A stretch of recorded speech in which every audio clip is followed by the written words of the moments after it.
Adicionando. Vou botar aqui para gravar. Tá gravando. Então vamos lá. Bom, boa noite. Nós vamos fazer um bate-papo hoje em função de algumas perguntas que me fizeram ao longo desses vídeos que nós tínhamos publicados e passado. Eu fiz um apanhado de algumas perguntas. Não sei se eu vou conseguir atender todas as dúvidas que porventura possam aparecer. Pode ser que em cima disso apareçam outras dúvidas. Mas se houver necessidade, a gente faz um outro videozinho ou vocês publicam a pergunta nos comentários embaixo do vídeo no YouTube e eu vou respondendo ali em cima do que for sendo perguntado, tá bom? Então vamos começar.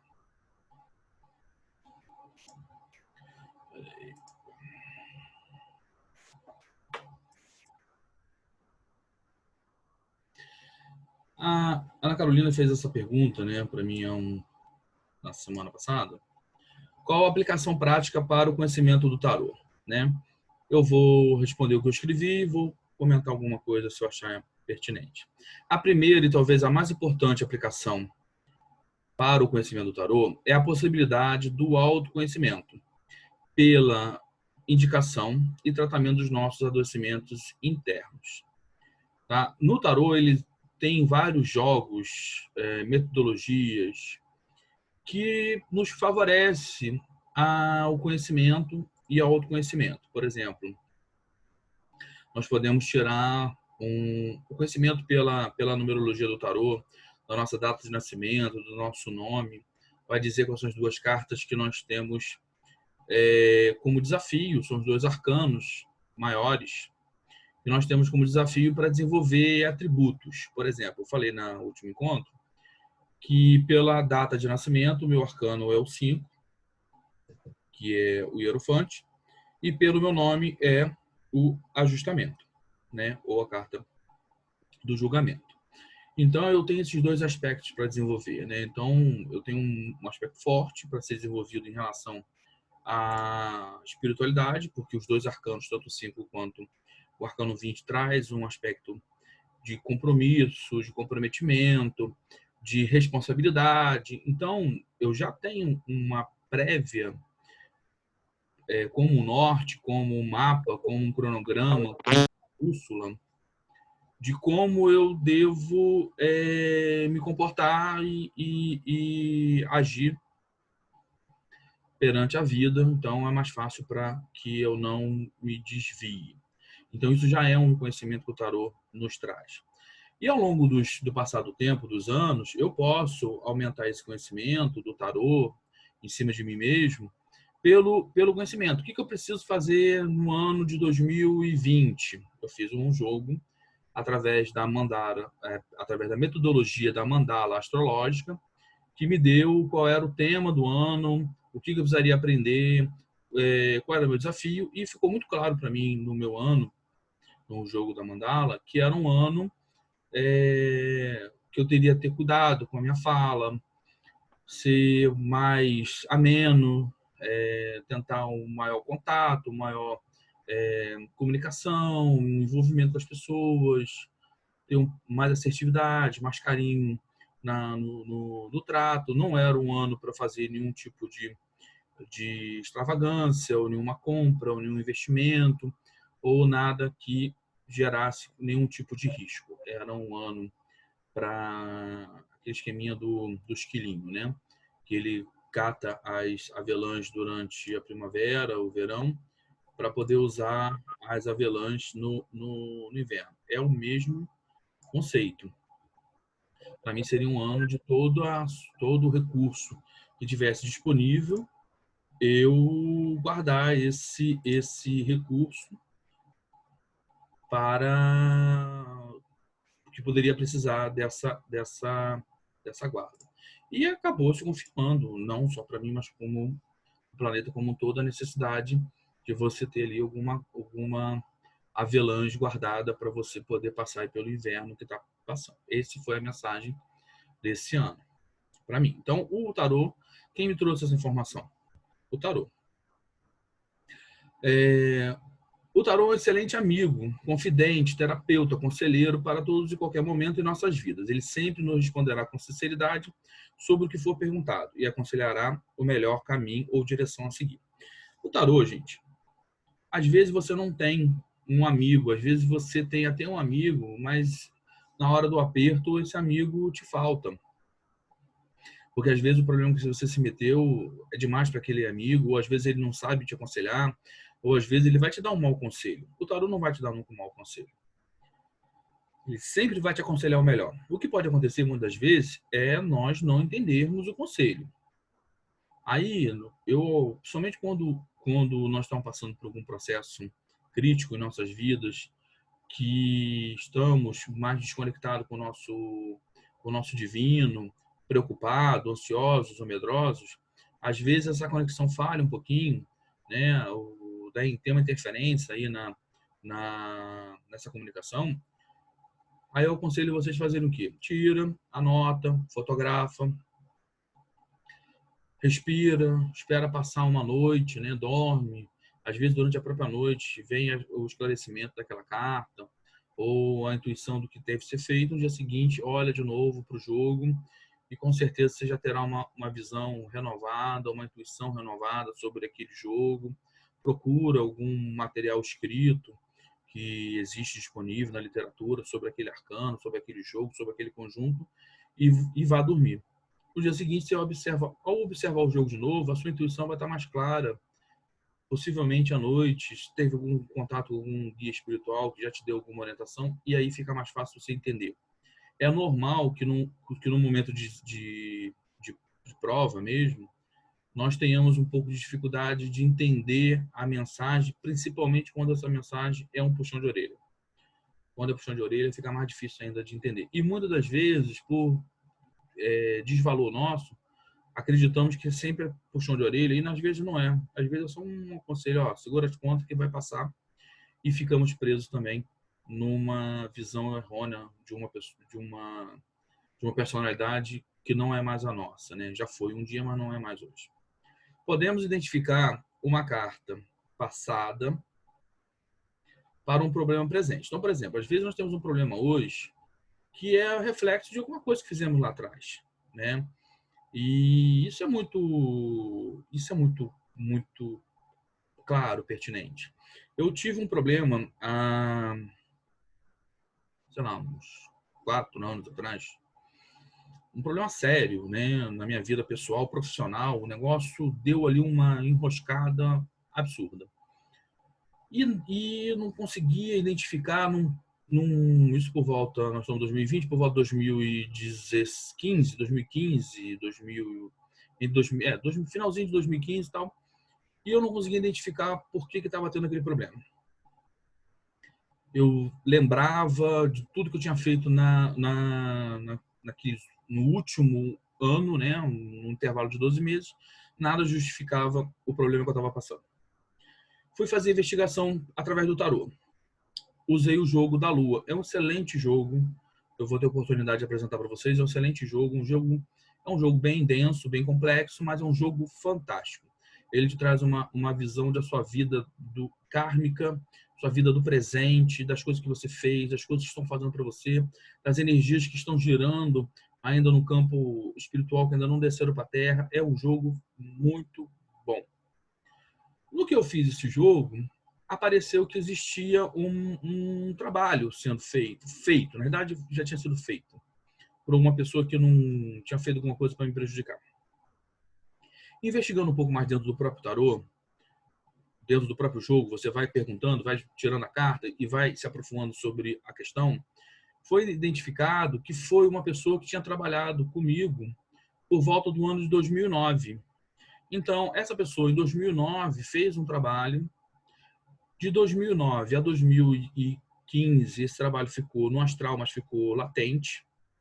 Ele não teve campo aberto, porque o trabalho feito, ele fica no plano espiritual, ele não apodrece, porque a magia ela fica no campo astral e ela não é igual a carne ou a madeira na matéria que ela apodrece, ela não apodrece, é como se fosse um pneu, como fosse um vidro, ela fica milênios ali naquele campo, e isso é uma outra coisa que, se esquecerem, a gente pode falar mais na frente.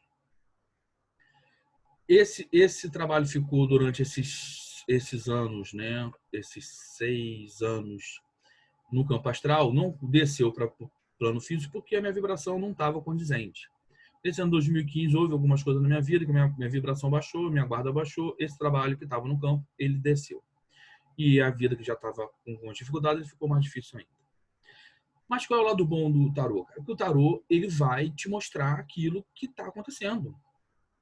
O que mostrou, na hora, o tarô acionou o meu campo inconsciente. Eu lembrei da pessoa, lembrei do rosto da pessoa, lembrei da situação que tinha acontecido, de tudo que houve naquela dinâmica naquele período do ano de 2009. Fiz o desmantelamento, fiz o que foi preciso fazer ali no próprio jogo do tarô, não foi feito em outro lugar. Foi feito todo ele em cima de oração de Arcanjo Miguel, uso de cristais como ametista, como turmalina, como cianita azul, como cianita preta. Vários cristais foram feitos ali, uma mandala, foi utilizado outros elementos para poder fazer, mas na hora, o principal elemento foi a oração, foi desfeito, pronto. A vida abriu. Então, o tarô, ele traz para nós as ferramentas de tal maneira que a gente consiga tomar as decisões mais assertivas para sermos pessoas melhores. Para vários processos da nossa vida, ele consegue nos ajudar a cura. Lógico, alguns processos mais densos, ou que nós não estamos preparados, ele não vai agir, até porque a gente não dá permissão. Né? Vamos continuar aqui. Contudo, quanto maior for o conhecimento, estudo e dedicação com o tarô, maior será o retorno que ele trará na parceria que será estabelecida com todos nós. E como faremos essas consultas? Como será feito esse contato para buscarmos o nosso autoconhecimento, conselho ou ajuda? Então, gente, quanto mais... O tarô não é diferente, gente, de nada que a gente faz na nossa vida. Ele é igualzinho a qualquer outra coisa. Para quem gosta de cozinhar, né? Eu gosto de cozinhar. Para quem gosta de cozinhar, vou dar o exemplo da faca de cozinha. Eu tenho uma faca de cozinha que é meu xodó. Na verdade, eu tenho duas facas de cozinha de xodó. Tenho uma grande e tenho uma pequenininha. Elas, você vê que elas são as que estão com a lâmina mais afiada, mas ao mesmo tempo é a que está com a lâmina mais gasta, porque aqui a gente afia mais, amola mais. É aquela faca que a gente tem mais confiança para cortar um abacaxi, para cortar alguma coisa mais dura, para fazer um corte mais delicado, tem lá a sua especificidade. Então, quanto mais você usa o tarô, é igual a faca da cozinha. Quanto mais você usa, o que você se comunica, que você interage com ele, maior vai criar o vínculo e maior vai ser a troca do conhecimento. Você vai bater o olho numa carta e é como se ela estivesse falando para você: nesse momento, o meu significado nesse jogo é este. Num outro jogo, a mesma carta pode passar para você um outro significado, porque ele não é estático. O conhecimento e o significado das cartas, ele é muito abrangente. Ele é muito amplo, e sendo muito amplo, a gente pode aprender muito com ele. Como é que nós fazemos essas consultas com esse jogo? Existe, cara, um número gigantesco de jogo. Porque o tarô, ele tem aí, que nós conhecemos, que está catalogado, mais de 600 anos. Imagina 600 anos para milhões de pessoas que jogam tarô, quanto de jogos que já foram desenvolvidos. Alguns jogos são mais clássicos, eu vou falar isso nos slides para frente. Alguns são mais clássicos, outros não. Mas isso continua sendo da escolha de cada um. Precisamos ter o estudo para quê? Para entender da multiplicidade de jogos que existe, qual é o jogo. Eu não vou saber todos os jogos, e acho que ninguém vai saber, porque são muitos mesmo. Mas você vai escolher lá uma dúzia, 2 dúzias de jogos que você gosta, que você sabe onde joga bem, e se aprofunda. Às vezes não precisa nem disso tudo, às vezes você resolve sua vida com 5 jogos. Você resolve a maior parte dos problemas com poucos jogos. É preferível você saber muito bem 5 jogos e saber mesmo interagir com esses 5 jogos do que você saber 50 e não saber interagir com nenhum. Eu Tem um amigo que saiu do Brasil, foi para morar, acho, nos Estados Unidos, e ele jogava excelentemente e só jogava com um tipo de jogo. Ele montou uma estrutura de um jogo piramidal, era um triângulo, a estrutura do jogo dele, que naquele triângulo ele conseguia montar todas as facetas da vida humana. Ele jogava lá, botava as 20 e tantas cartas que ele botava, ele lia tudo e ele estava abrangindo tudo. Então ele só fazia um jogo, mas aquele jogo ele sabia muito bem. Era isso. E foi um jogo que ele montou. Como devemos escolher o nosso tarô, né? Existe no começo, né, lá no começo, basicamente existiam dois jogos, né, que era o do tarô de Marseille e o tarô do Rider-Waite. O primeiro de Marseille, que é o mais antigo, conhecido, ele dava uma figura para os 22 arcanos maiores. E os arcanos e os 56 arcanos menores, ele representava apenas por símbolos, né? Então era um símbolo que representava a espada, um símbolo que representava a taça, um símbolo que representava as moedas, um símbolo que representava os paus e a numeração. Então você, como um intérprete, como um tarólogo, como, né, uma pessoa que está interagindo com aquela energia, você precisava saber muito sobre o que significava o 4 de paus. Porque a própria carta te dava algumas dicas, mas as dicas eram muito suaves e, e exigia muito da memória, da lembrança, da interação entre dos conhecimentos, né? Saber a numerologia, saber interagir a numerologia com a energia do elemento espadas, que é o elemento ar, do elemento paus, que é o elemento fogo, do elemento taças, que é o elemento água, né, emoções, e do elemento da moeda, que é o elemento terra, que é o elemento ouros, né, que vai representar toda a nossa parte material. Então a pessoa precisava saber bem isso para poder interagir. Com o advento do Rider-Waite, que ele pegou e colocou também figuras nos arcanos menores, deu uma ampliada. Por um lado é bom porque você amplia a sua percepção, mas por um outro lado você enquadra a percepção. Isso que precisa entender um pouco. Quando você estava no tarô de Marseille, ele era disforme, né? Era energia pura e ela não tinha uma forma. Então você tinha um conhecimento e você usava muito a sua intuição e o seu conhecimento. Então você não estava uma forma fechada. Quando você vê, por exemplo, o tarô do Rider-Waite, vou dar o exemplo do 4 de ouros. 4 de ouros, você vai ter uma pessoa, um homem, sentado, com uma moeda agarrada no peito, uma moeda na cabeça, uma moeda duas moedas, uma em cada pé. Tem as 4 moedas ali. Então, ele vai trazer uma energia, ele traz pra gente, assim, logo de cara, uma energia do tipo assim, o cara é apegado, o cara é inseguro dos valores dele, o cara ele é suvina, ele é uma pessoa pão dura, mas ele tem outros valores, essa carta. Ela fala do reconhecimento de valor. O 4 ele vai falar do plano das realizações da matéria. O número 4 ele fala da realização da matéria. Numerologicamente falando, o 4, e magisticamente, ele é a realização daquilo que eu desejei, do que eu pensei, do que eu senti, no plano da matéria. Olha só, gente. Eu pego uma energia de realização num naipe que fala de plano material, é como se eu estivesse colocando a realização e colocando a realização de novo. Então, eu estou trazendo muita força de realização. Num aspecto desafio, né, num aspecto negativo da carta, ele vai falar realmente de uma dificuldade da pessoa abrir mão de alguns valores dela, de mudança, porque ela vai estar extremamente apegada. É aquela pessoa que vai falar assim, eu nasci assim e vou morrer assim. Mas no aspecto positivo, ele vai falar, caramba, essa pessoa tem uma capacidade de Midas. Ela vai botar a mão, aonde ela botar a mão, ela transforma em ouro.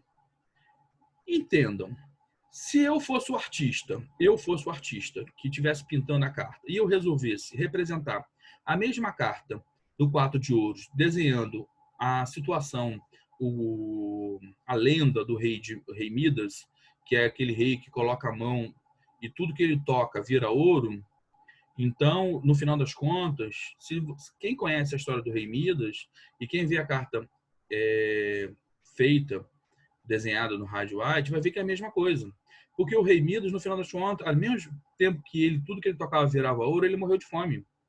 Porque quando ele levava a comida à boca, o pedaço de carne ou a fruta, ao tocar na boca dele virava ouro.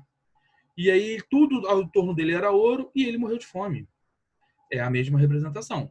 Por um lado positivo, enquanto que ele ainda não tinha a força, ele conseguiu levar comida e abranger para toda a sua população. E no lado negativo, ele não conseguiu se nutrir a si mesmo. O que eu quero falar com vocês? Dependendo do artista que for olhar e ver o tarô, ele pode dar uma cena ou interpretar um pedaço da nossa história, da humanidade, e colocar na foto, porque a lâmina do tarô é como se fosse uma foto. Ele não vai ter jamais a condição de colocar todas as representações arquetípicas do arcano na foto. Então, ao mesmo tempo que a imagem do Rider-Waite ele amplia, ele ao mesmo tempo ele ampliou, mas ele não permite que a gente amplie muito aquela informação e acabamos tendo o risco de ficar limitados à imagem que está na lâmina. Daí a necessidade de estar constantemente estudando. Tá certo? Então, a escolha, e aí qual é a escolha que nós vamos fazer? É a escolha que o nosso coração desejar, gente. Você vai olhar, vai bater o olho, poxa, eu gostei demais dessa arte. Às vezes você vai comprar um outro tarô, por exemplo, tarô de Tote, ou um tarô mais moderno, ou um tarô que tenha mais um tópico. Por exemplo, teve tarô do Game of Thrones, teve tarô do Senhor dos Anéis, teve tarô dos vampiros, teve tarô dos zumbis, teve tarô de gatinho.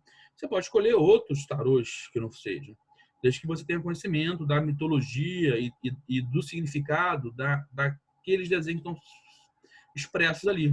Porque se você não souber o que está sendo expresso, a história que está sendo expressa, se você não conhece também nada do tarô, você vai ficar com dois problemas. Você vai ficar com um monte de imagem bonitinha, mas você não vai saber usar.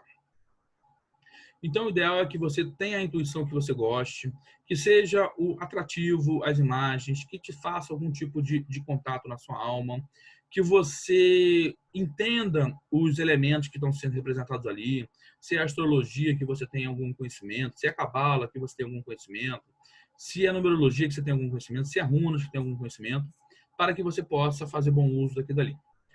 Não quer dizer que você precisa saber tudo, mas você não pode ir para um conhecimento sem saber nada. Porque se você vai para um conhecimento sem saber nada, é como se estivesse aprendendo matemática avançada e mandarim. Se você não sabe matemática, nem simples, nem avançada, nem mandarim, como é que você vai se entender? Então, o ideal é que você aprenda, saiba pelo menos uma coisa e depois vai agregando os conhecimentos da cabala, da astrologia, da numerologia e da runas. Vou fazer só mais uma colocação. Quando um tarô Alessandro, e se eu comprar um tarô que tenha tudo isso, mas aos poucos eu vou aprendendo? O problema, gente, quando você compra um tarô que ele vem, por exemplo, com essas 4 informações, tá certo?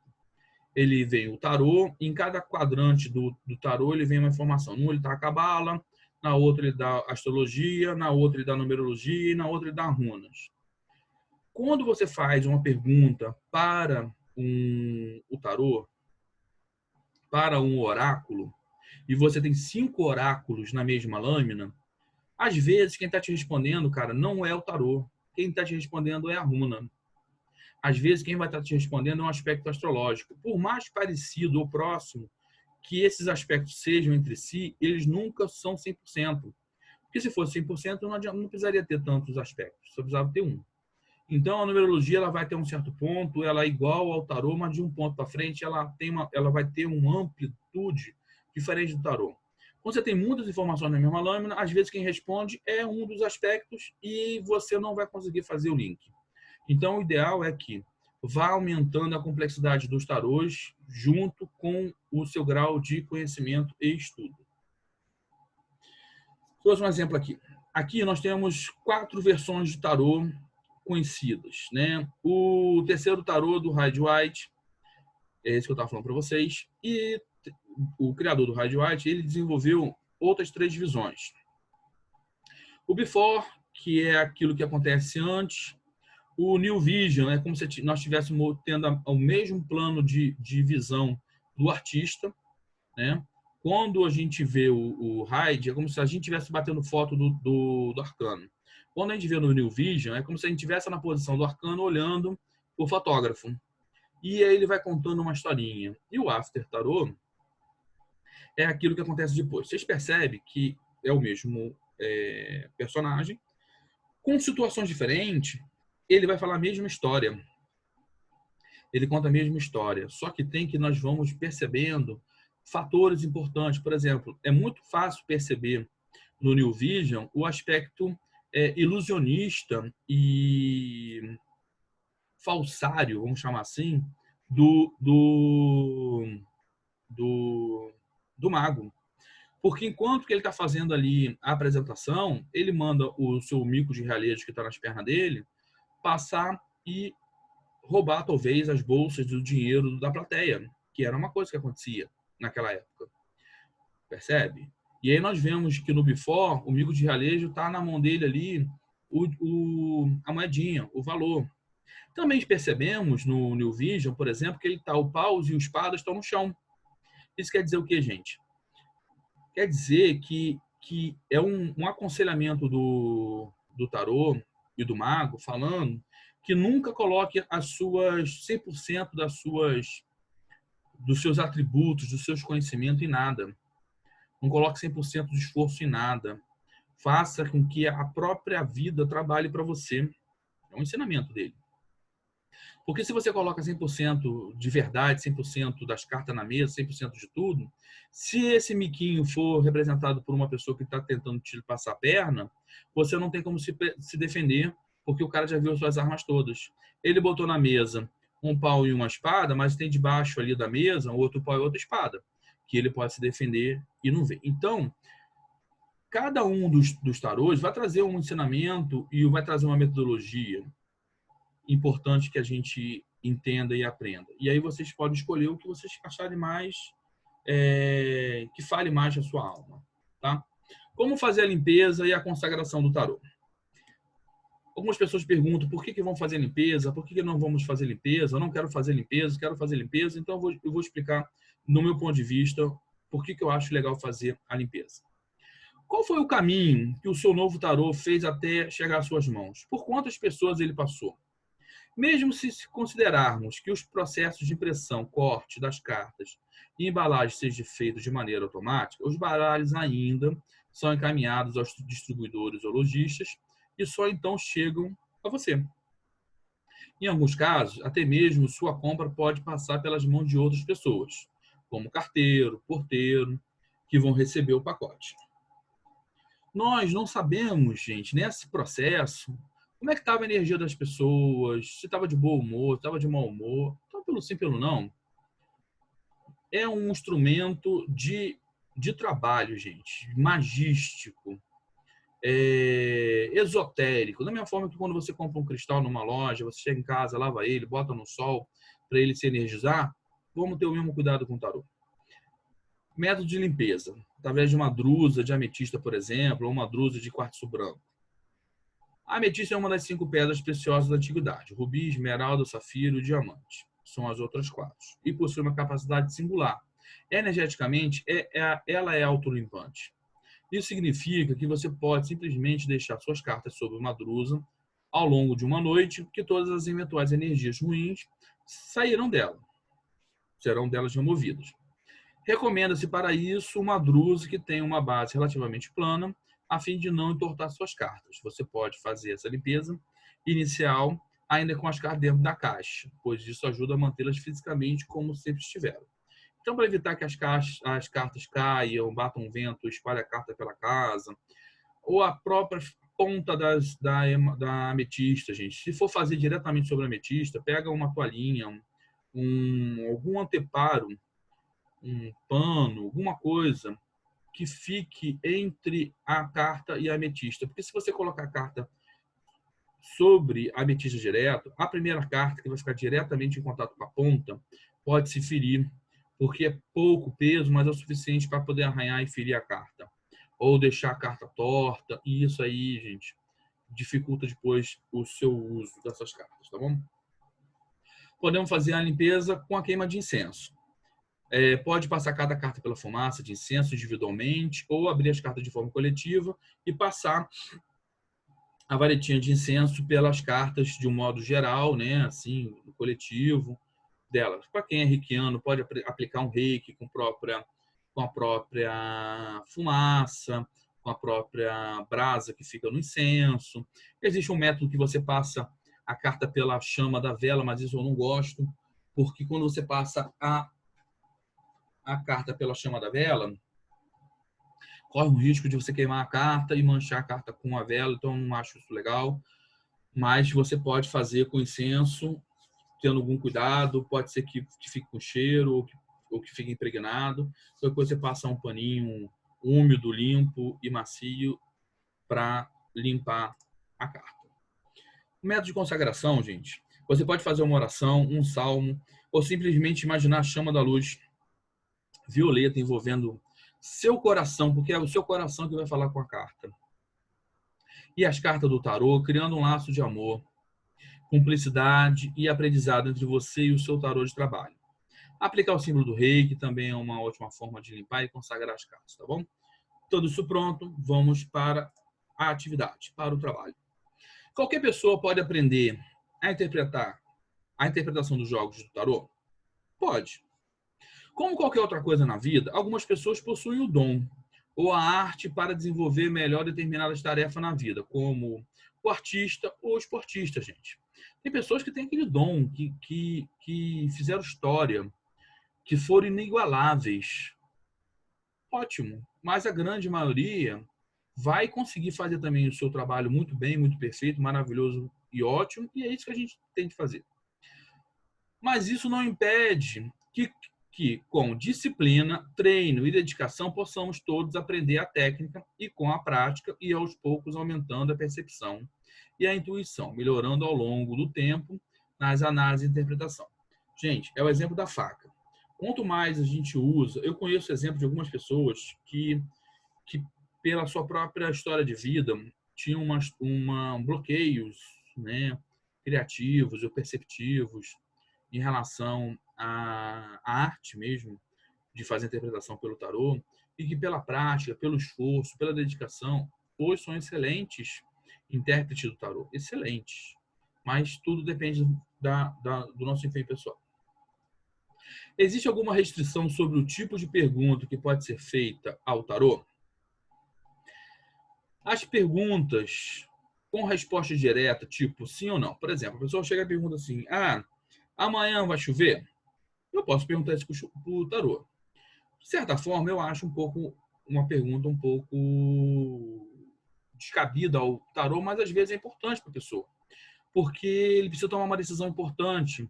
Se chover, ele vai ficar em casa, e se não chover, ele vai trabalhar.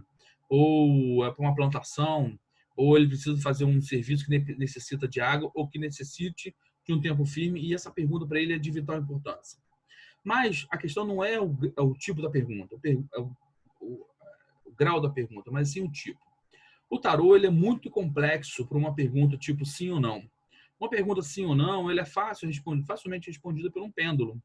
Um pêndulo, a pessoa tendo ali uma confiança, uma assertividade com o seu pêndulo, um trabalho sério com o seu pêndulo, ele vai responder com muita mais assertividade um questionamento sim ou não.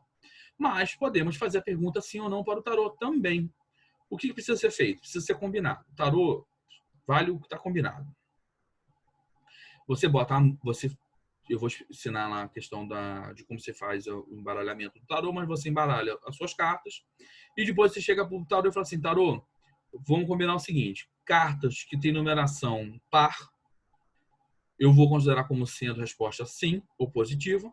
Cartas com numeração ímpar, eu vou considerar como sendo resposta não ou negativa. O arcano, o bulbo, que tem a numeração 0, ele nesse caso assume o número 22. E você tira as cartas, tá certo?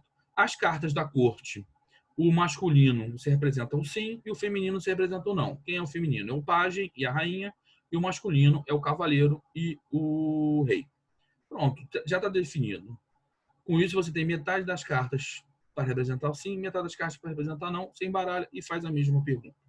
Mas é a mesma complexidade, gente, de você pegar uma bazuca para você resolver o problema de um formigueiro. É o mesmo exemplo, tá bom? Para as demais perguntas, não há nenhuma restrição moral, religiosa ou comportamental que impeça o tarô de responder. Até porque, gente, ele não faz juízo de valor sobre o que foi perguntado. Na posição de amigo e conselheiro, ele vai buscar a melhor forma de nos ajudar a sermos pessoas melhores e não dá para fazer isso impondo restrições. Então, como é que eu vou ter um amigo, um conselheiro no tarô e aí eu vou ter nessa pessoa, né, restrição de perguntar para ele? Eu posso perguntar o que eu quiser, cara. Se eu estou doente, se eu vou encontrar o amor, se eu vou encontrar um emprego, se o amor que tá comigo tá bom, se existe um outro que tá melhor, se eu posso trocar de lugar, se eu vou fazer uma viagem, se aparecer alguma coisa no meu corpo, se aquilo ali é sério ou não é sério, ele vai estar me respondendo. Vou tendo falar. Ele sempre vai responder de uma forma adequada. O que pode acontecer é de eu não entender. Podemos jogar com os arcanos menores? Quando eu era adolescente, né, pré-adolescente, lá por volta dos meus 7, 8 anos de idade, foi quando eu tive o primeiro contato aí efetivamente com o tarô, com os livros do tarô, com os decks do tarô. Existia naquela época, hoje eu não sei se existe, mas existia naquela época, algumas correntes que colocavam os arcanos menores como sendo arcanos que não deveriam ser estudados nem jogados. Gente, isso não tem muita lógica, certo? Porque dizia que os arcanos menores, por representar coisas do cotidiano, então era terrestre, era mundano e não era divino, então não devia ser usado. Isso é um absurdo.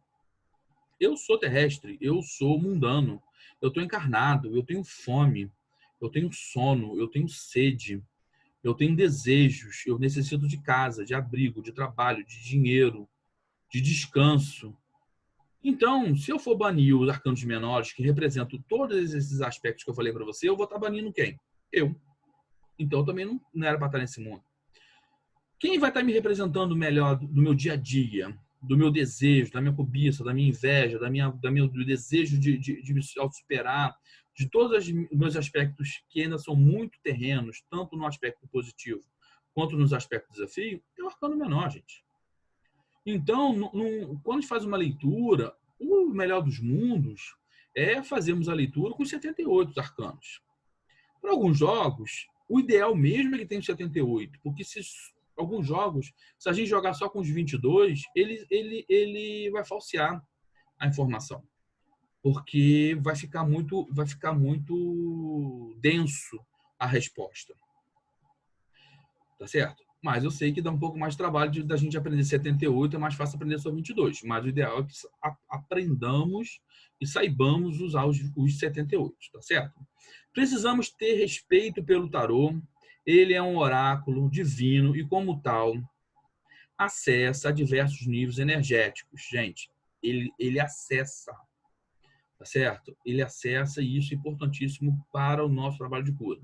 Pode ser uma importante ferramenta de cura ao processar a limpeza de processos internos nossos. Como qualquer elemento energético de tratamento, como runas, cristais, pêndulos, símbolos de radiestesia, precisamos entender o funcionamento do sistema para utilizar de maneira mais ampla possível. Eu gosto de dar um exemplo nisso aí. A gente precisa saber, se a gente não sabe usar, é igual ter um telefone último, o grito do telefone, e a gente só sabe tirar foto, usar o Facebook, a internet e a mensagem. E as outras funções do celular? Não sabe usar, né? Quanto mais você aprende a usar o seu celular, mais ele vai interagir com você, mais recursos ele vai te mostrar, né? Mais ferramentas você consegue fazer o uso dele. E aí você fará melhores usos. O tarô é a mesma coisa. Os arcanos menores são parte integrante fundamental do tarô, que representam aspectos energéticos mais focados nas relações e situações do cotidiano, enquanto que os arcanos maiores tratam de aspectos mais arquetípicos universais. Como eu falei para vocês pela viagem do herói, nós encontramos os arquétipos de cada um dos 22 estações do tarô a nível pessoal, a nível do país, a nível planetário e a nível da própria galáxia.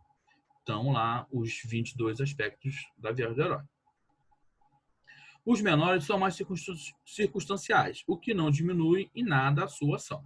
Seu uso na leitura enriquece e aprofunda o conhecimento de questões da questão perguntada. Podemos jogar com os arcanos de continuação, né?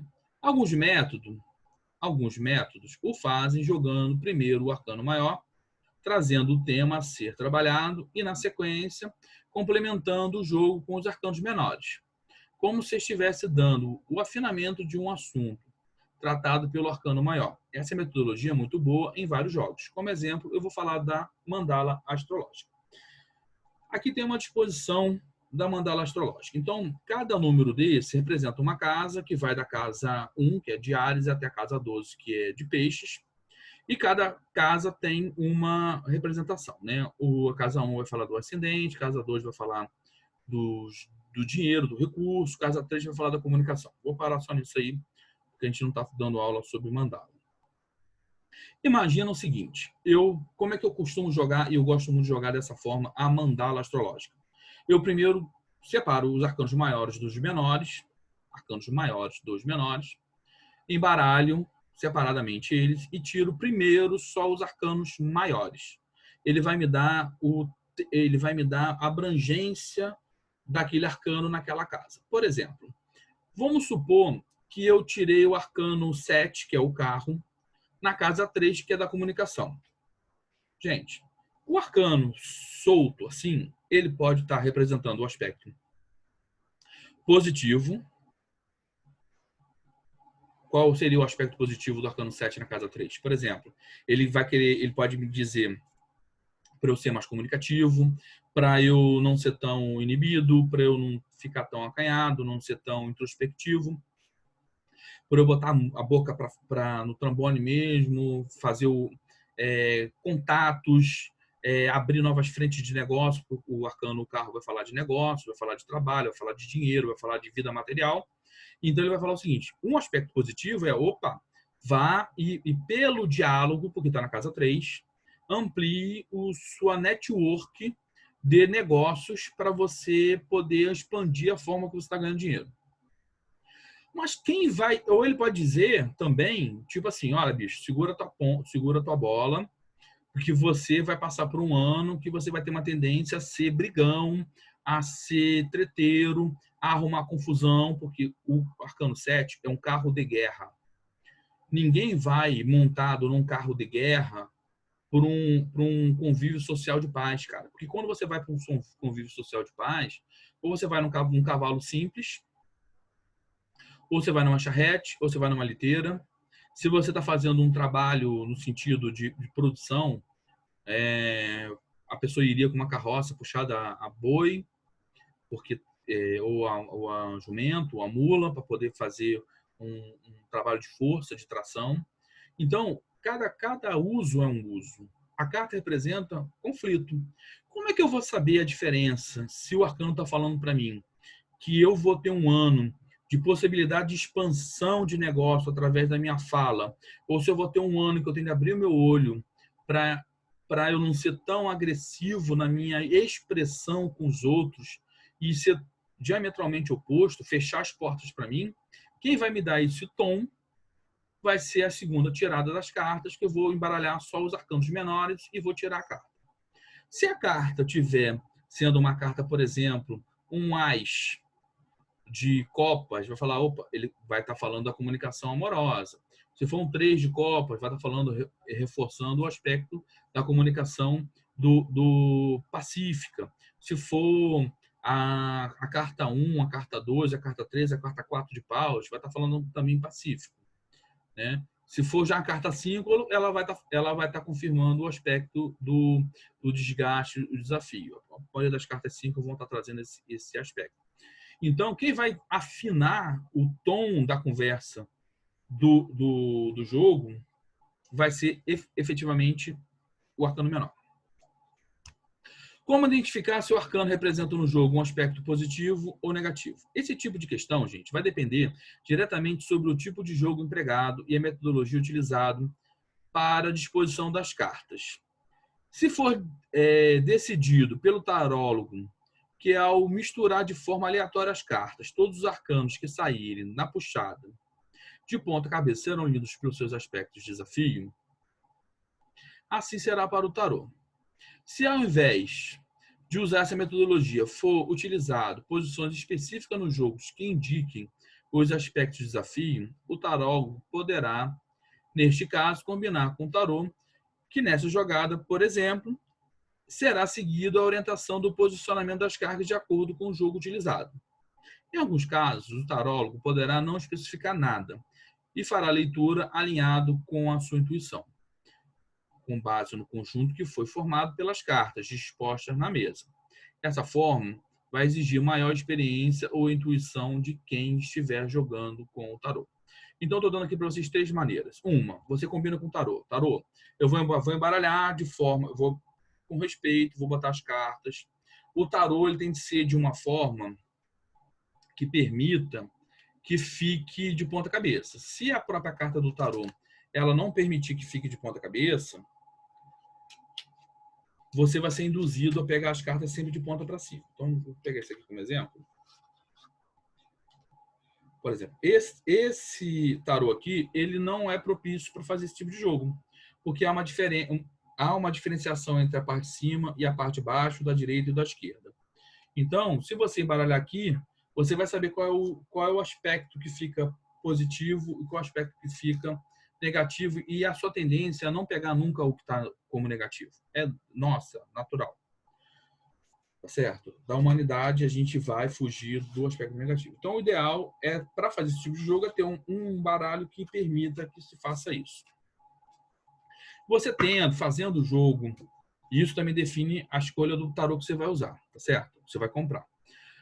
Mas você tendo o tarô propício, e você fazendo esse tipo de ajuste com o próprio tarô, você vai embaralhar as cartas, bota as cartas na mesa, embaralha assim, embaralha do outro lado, tira, faz de tal maneira que elas fiquem sempre de cabeça para baixo, mas que propicie elas virarem entre si, vai retirar o número de cartas que for determinado pelo jogo que você escolheu. Saindo ela de ponta cabeça, vai ler como desafio, saindo em pé, normal, você vai ler no positivo. Ou simplesmente é uma posição do jogo. Quando você faz colunas, por exemplo, eu defini que a coluna da direita é o positivo e a coluna da esquerda é o desafio. Beleza, não importa a carta que vai sair do lado esquerdo. Todos que saem do lado esquerdo você vai ler como desafio. Não importa a carta que saiu do lado direito. Todos que saem do lado direito você vai ter de ler como positivo. Isso também é uma todos são metodologias, e as metodologias são escolhidas pelo tarólogo. Tá, vamos lá. Como devemos embaralhar? Como tudo na vida, a gente precisa ter respeito, gente. E o tarô ele é uma ferramenta, da mesma forma que a gente tem respeito, por exemplo, por uma ferramenta de uma entidade nossa, por um símbolo mágico que a gente recebeu de um guia incorporado, seja nosso, seja de outra pessoa. Se a gente faz o uso de um cristal, se a gente montou uma pedra numa água sagrada e aquilo dali para a gente é um instrumento de cura, é um bisturi de cura, cara, o tarô é a mesma coisa. Tem que ter respeito por ele. Não pode tratado, ser jogado de qualquer maneira. Tem que ter um carinho e um respeito. Tá certo? Carinho e boa vontade abrem inúmeras portas. Deve-se embaralhar de forma a garantir que as cartas não fiquem agrupadas por naipe. Então, gente, existem pessoas que embaralham assim, né? Pega o tarô e vai jogando a carta uma sobre a outra, assim. Essa é uma forma que, quando você faz isso, as cartas vão ficando agrupadas num grupão muito grande. O que não garante que não vai ter, por exemplo, o naipe, todas as cartas de copa juntas no naipe, juntos, ou de ouros, ou todos os arcanos maiores. A forma com que eu faço para embaralhar é assim. Não sei se vocês estão conseguindo ver. Eu pego as cartas todas, pego a primeira e a última e vou tirando. A primeira e a última. Demora um pouquinho a primeira vez, mas depois vocês vão pegando a prática. Vai pegando a primeira e a última, primeira e a última, primeira e a última. Faço isso 3 vezes. Depois eu junto de novo, aí eu pego, corto, né? Faço um corte, faço assim, embaralho de novo, a primeira e a última. Quando eu já tiver embaralhado tudo de novo, eu faço outro corte, aí eu mudo a sequência. do corte, né? Eu jogo o bolo do meio, às vezes eu jogo para baixo, o bolo do meio, na outra eu jogo para cima, depois eu jogo de novo para outro lado. Eu vou embaralhando assim. Ao final de eu ter feito isso 3 vezes, as cartas vão estar todas elas fora de sequência. E aí eu posso abrir o jogo na mesa de uma forma em leque, né? Ou se a mesa for pequena, ou se não tiver uma mesa, abrir na mão, como eu estou abrindo aqui. E a pessoa vai tirando a carta aleatoriamente com a mão esquerda e a gente vai vendo. Por exemplo, aqui saiu o 2 de paus. E aí vai se montando a carta. Percebe que essa metodologia eu não criei nenhum atrito com a carta. Não se deve embaralhar a carta na forma como se embaralha para jogar poker. Isso aqui não é poker. Isso não pode ter esse tipo de coisas. Não pode tratar o oráculo como se fosse um jogo de azar. Cuidado para quem tem o hábito de pegar a carta e colocar uma sobre a outra no meio, porque a maioria das cartas é feita de uma cartolinazinha muito fina. Quando você começa a colocar uma carta por dentro da outra e enfiando uma carta dentro da outra, as cabeças das cartas vão se roçando e depois de um tempo ela começa a desfolhar suas laterais do tarô. E aí, gente, o tarô ele começa a ficar com marcações de amassado ou de uso. E a carta marcada, ela deixa de ter o seu aspecto inconsciente para fazer uma tirada. E aí passamos, aquele tarô passou a deixar de cumprir a função, esse tipo de função. Ele vai cumprir uma outra tipo de função. Você pode classificar aquele tarô como sendo um tarô seu pessoal de proteção. Mas ele, para jogo, deixou de ser o uso. E às vezes a gente desgasta muito nossas ferramentas de trabalho de forma desnecessária, tá bom? Obrigando a comprar outro tipo de tarô, outro tipo de carta. Eu sei que eu já dei o exemplo. Dei o exemplo aqui na prática, para vocês poderem ver. Como devemos fazer a elaboração de perguntas e a abertura do jogo? Então, com o tarô, o baralho já embaralhado e pronto, peça para que o consulente escreva a sua pergunta ou questão em uma folha de papel com lápis. Por que isso é importante? Porque às vezes a pessoa chega para você e fala assim: ah, Alessandro, eu vim tirar uma dúvida aqui a respeito do curso. Eu tenho que fazer uma escolha para a faculdade, eu gosto da parte de arte, né? E eu não sei que tipo de curso eu vou fazer. Eu tenho 3 opções, sei lá. Ele pode fazer artes plásticas, ele pode fazer a parte de dança contemporânea, ou vamos falar só essas duas. Nós vamos abrir um jogo de como será a vida dessa pessoa se ele fizer arte plástica e como será a vida dessa pessoa se ele fizer dança contemporânea. Se você escreve, ele organizou a mente e botou no papel. Se você não escreve, na hora que ele botou a mão sobre as cartas e foi fazer a pergunta, ele pode, na hora, mudar a pergunta. Saiu arte plástica e ele falou sobre literatura clássica. E aí, se você não prestou atenção, se na hora que você estava pensando em outra coisa, estava distraído, não pegou esse pulo do gato, você vai dar uma resposta que não é a pergunta que o cara fez, que a pessoa fez para você. Então, até no meio, se eu for um jogo muito complexo, ou muito grande, ou muito extenso, se houver alguma dúvida do que foi perguntado, ou que foi respondido pelo tarô, você dá uma olhadinha de novo na pergunta e você adequa a sua resposta ao que foi perguntado e ao que o jogo está mostrando. É importante estar escrito. Depois peça para ele dividir as cartas, depois de tiver embaralhado, você vai pedir para ele dividir a carta em 3 bolos, igual eu fiz. Ele vai abrir em 3 bolinhos, 1, 2 e 3. E aí você pega e remonta os bolinhos de tal maneira que não fique na mesma posição antes da abertura, tá certo? Aí você abre as cartas sobre a mesa, ou numa mesa auxiliar, alguma coisa que esteja ali como suporte para você. E dependendo do tipo de jogo, você pede para o cara tirar uma carta, 2, 3, 4, 5. O jogo da Lua são 22 cartas, a pessoa vai tirar 22 cartas. Se for um jogo assim, tipo da Lua, que é 22 cartas é muita carta, ele vai tirando e vai dando na sua mão e você vai botando em ordem. Carta 1, 2, 3, 4, 5, até carta 22. Quando ele terminar de tirar, você recolhe as cartas que sobraram, forma de novo o bolinho, bota no cantinho da mesa e vai posicionando da carta 1 à carta 22 nas posições correspondentes àquele jogo. Tá? Beleza. Feito isso, você vira. Tem algumas pessoas que não viram, vão virando as cartas uma a uma. Eu não gosto de fazer isso porque você não toma pé da situação. É igual você estivesse olhando, por exemplo, um gráfico de bolsa de valor, que em 2000, por exemplo, se a gente for falar assim, em 2008 houve uma queda assustadora, né, na economia mundial. Mas ele se recuperou um pedaço desse cash, né, dessa queda, se recuperou 2 anos depois, em 2016 teve outra queda, enfim.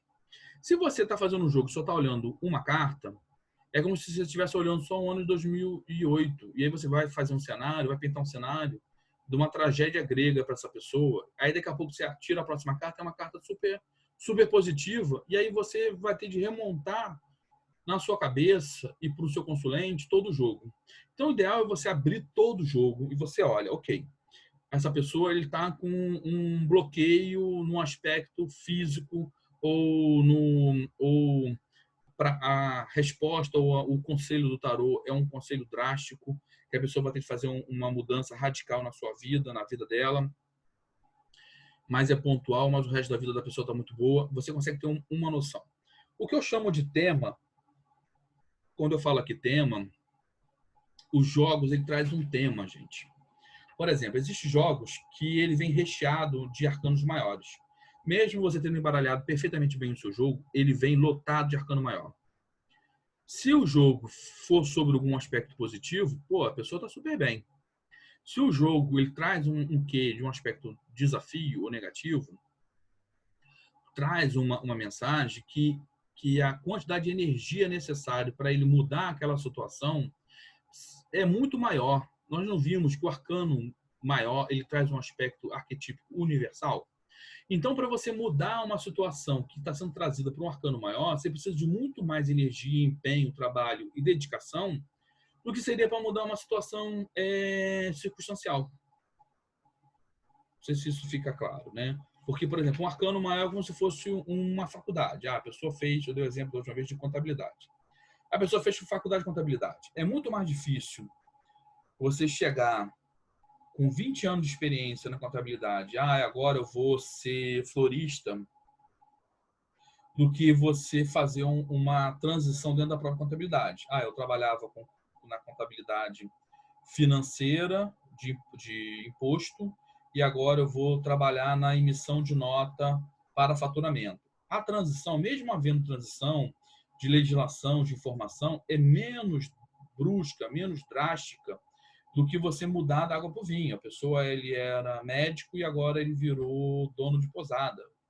A quantidade de informação que ele vai precisar aprender a desenvolver é muito maior, tá certo? É esse que é um dos aspectos do tema. Outros aspectos do tema, por exemplo, nós vemos cartas na sequência. Por exemplo, a pessoa tirou o naipe de paus, ele tirou da carta do 5 ao 8. Isso traz uma história. Por que do 5 ao 8 do naipe de paus ou de copas tá ali? Então, é para parar e pensar. Um naipe que tenha em excesso num jogo, saiu demais o naipe de espada, tem de ser analisado. Ou um naipe que não tem nenhum, por exemplo, não saiu um naipe de ouros, não apareceu nada representando a ouros. Essa pessoa está sem o elemento terra, ela está totalmente desaterrada, dispersa, desenergizada, desvitalizada. Então isso também é uma informação importante. E a gente só consegue ter isso quando abre o jogo todo. Aí vocês olham o jogo, entendem o que está acontecendo, já a intuição vai vindo aos poucos e tal, mas você, de uma visão ampla, você já entende o que o jogo está, para onde o jogo está conduzindo, e aí você faz a sua leitura com maior vontade, já sabendo para onde você está indo. Para cada jogo, novo jogo, devemos embaralhar novamente? Precisamos entender um pouco isso. Entendo que cada pergunta traz em si uma imensa multiplicidade de possibilidades. Tá certo? Se você pensar que são 78 cartas, Se são 78 cartas, se você faz um jogo de 3 posições, é 78 que podia ter dado. Qualquer uma das 78 podia ter ficado na posição 1, qualquer uma das 78 podia ter ficado na posição 2 ou na posição 3. Então, matematicamente, é 78 vezes 77 vezes 76. Isso vai dar um número gigantesco de possibilidades. Entendo, né, de resposta. Muitas vezes, precisamos, dentro de um mesmo jogo, nos aprofundar sobre um determinado tema ou bloqueio, que aparece mostrado por algumas cartas, que podem ser um pedido de ajuda, de perdão, de libertação, de alguma energia que ficou retida em nosso caminho.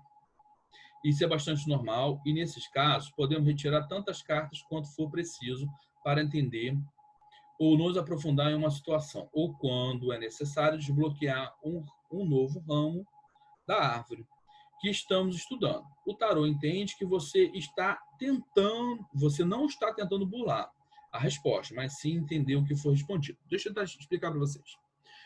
Vou voltar naquele exemplo que eu dei para vocês do jogo lá da menina, que eu tinha um bloqueio. Eu fiz o jogo da lua, apareceu lá um bloqueio. O bloqueio estava representado que existia uma magia lá. Tanto é que falei para vocês que tinha sido feito um trabalho. Eu identifiquei. Mas se eu precisasse aprofundar para saber, por exemplo, eu quero aprofundar para saber se foi feito por encarnado ou desencarnado, se está ativo ou se não está ativo, quais são as ferramentas, eu poderia perguntar para o tarô, quais são as ferramentas que eu preciso utilizar para desfazer esse bloqueio. O tarô poderia ter aparecido, por exemplo, se eu perguntei qual era a ferramenta para desbloquear, ele poderia ter aparecido, por exemplo, o Hierofante. Olha a pergunta que eu fiz. Qual é a ferramenta que eu preciso para desbloquear? Se ele aparece o Hierofante, ele está falando para mim, reza pela oração, pelo perdão, pelo auto-perdão, pela cura interna, pelo ajustamento que você vai ter em si, né?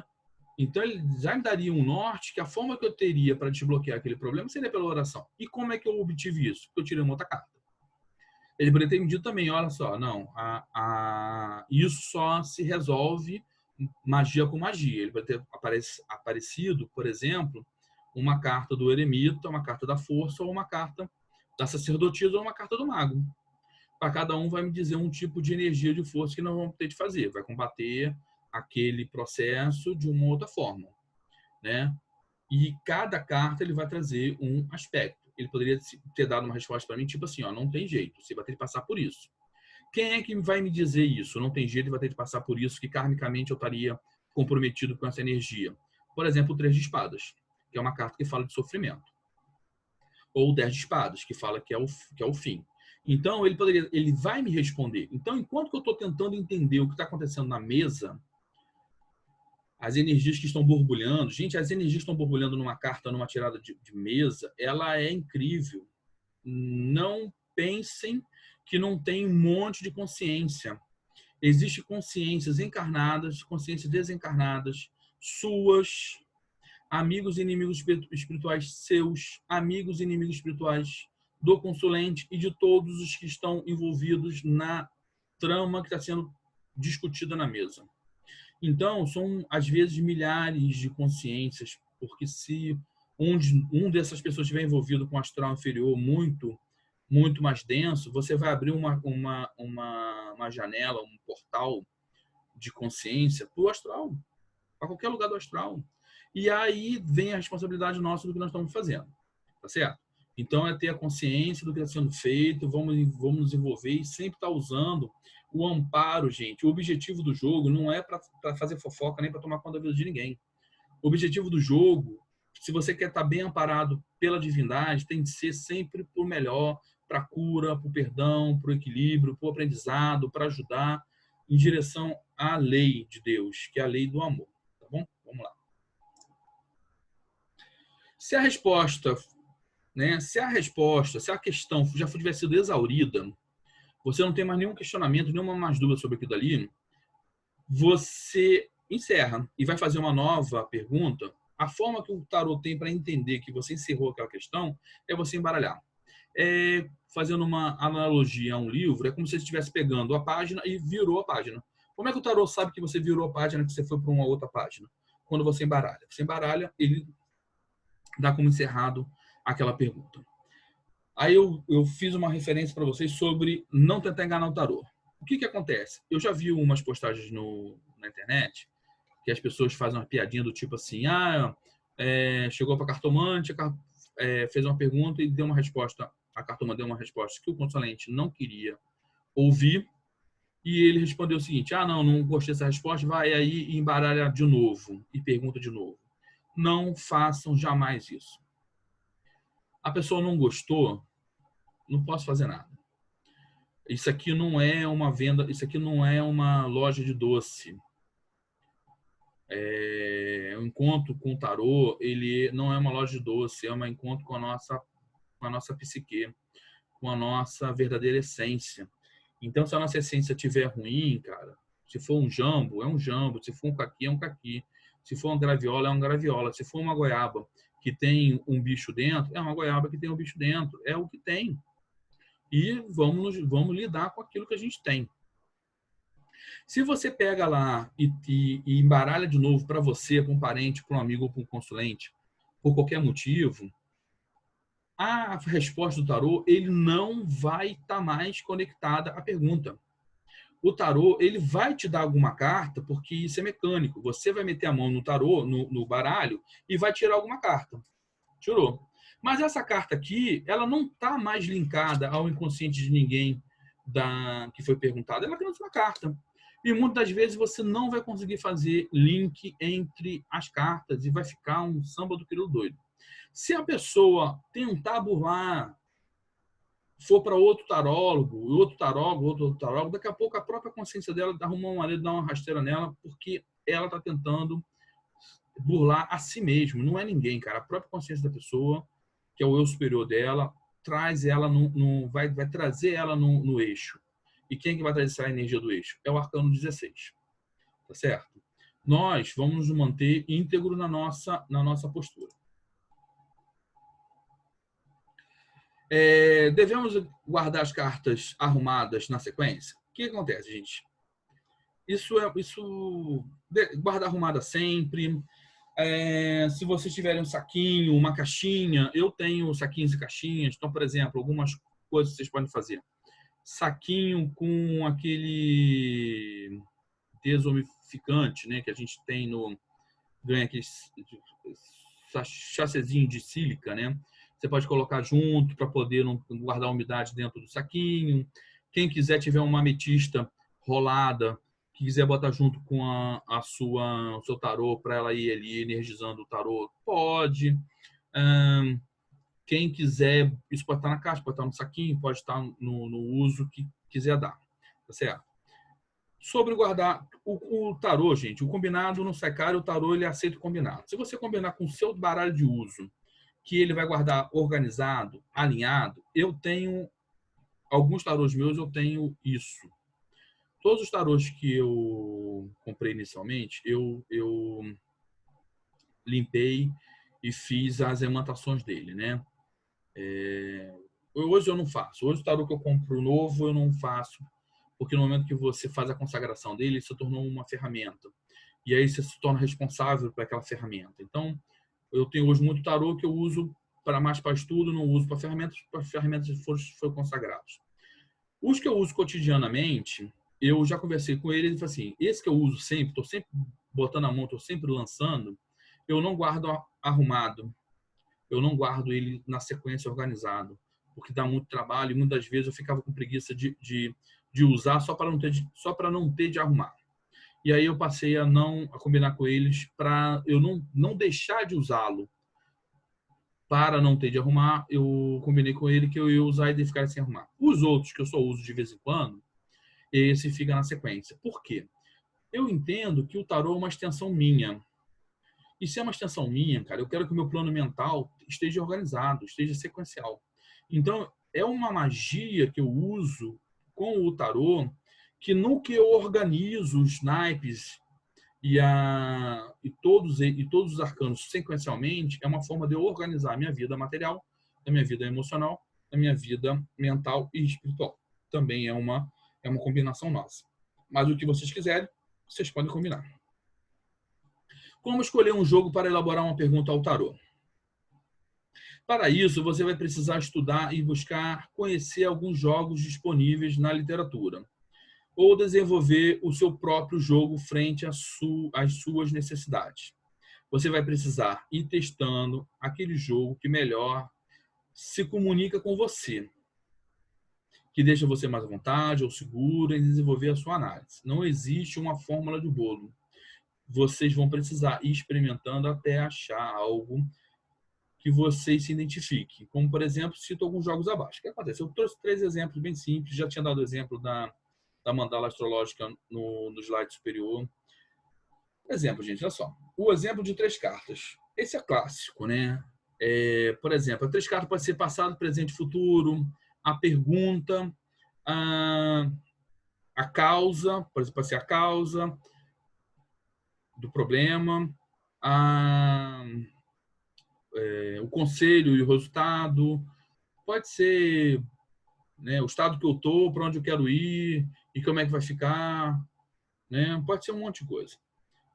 Você vê que no primeiro exemplo ele vem na sequência, a carta 1, a carta 2 e a carta 3. No segundo exemplo, vê assim, carta 1, carta 2, carta 3. Gente, a posição, isso só tem sentido.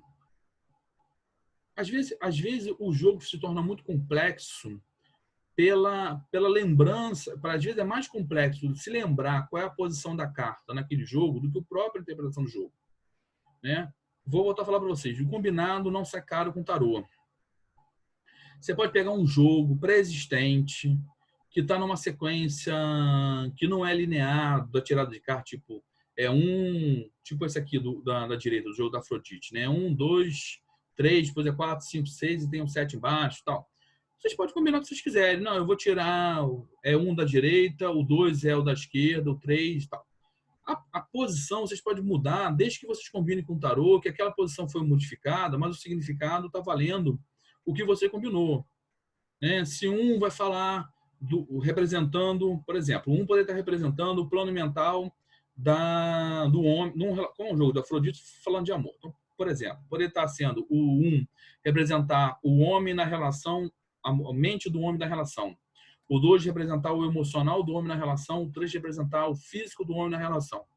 O 4 representar a mente da mulher na relação. O 5, o emocional da mulher na relação. O 6 representar o físico da mulher na relação. E o 7 representar a relação como um todo. Gente, se isso para você está valendo, está valendo. Então, por exemplo, se você tira uma carta, um jogo desse, e o número 3, que é o físico do homem na relação, aparece uma carta, por exemplo, do bobo, vai mostrar que esse cara ele não está presente nessa relação. Ele está ausente, ele está disperso, ele está olhando para outras coisas e não está vendo, né? Ele não está presente. Se mostrar, por exemplo, uma carta dos enamorados, que fala numa carta que fala sempre de escolhas, né? Ele pode estar olhando para outros quintais, outros relacionamentos. Mas se fala uma carta, por exemplo, que vai trazer um aspecto bacana, tipo a força, pode estar falando assim, nossa, esse cara está com libido pegando fogo, está cheio de desejo, cheio de vontade, está lá.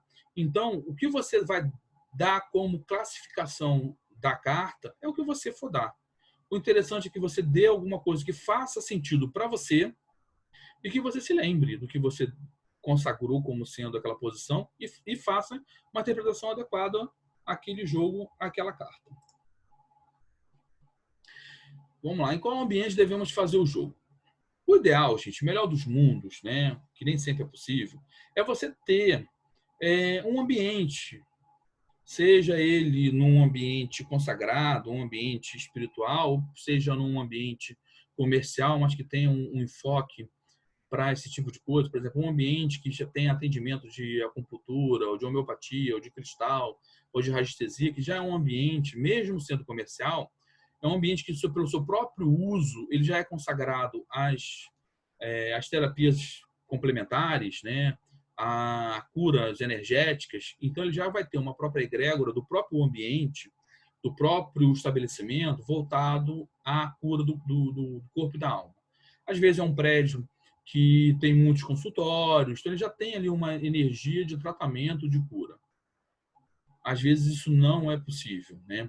Às vezes a pessoa trabalha num centro que não faz esse tipo de jogo, não faz esse tipo de trabalho, né? Um centro kardecista, alguma outra coisa do gênero que não abre esse tipo de espaço. E às vezes a pessoa não pode mesmo, tem que fazer em casa.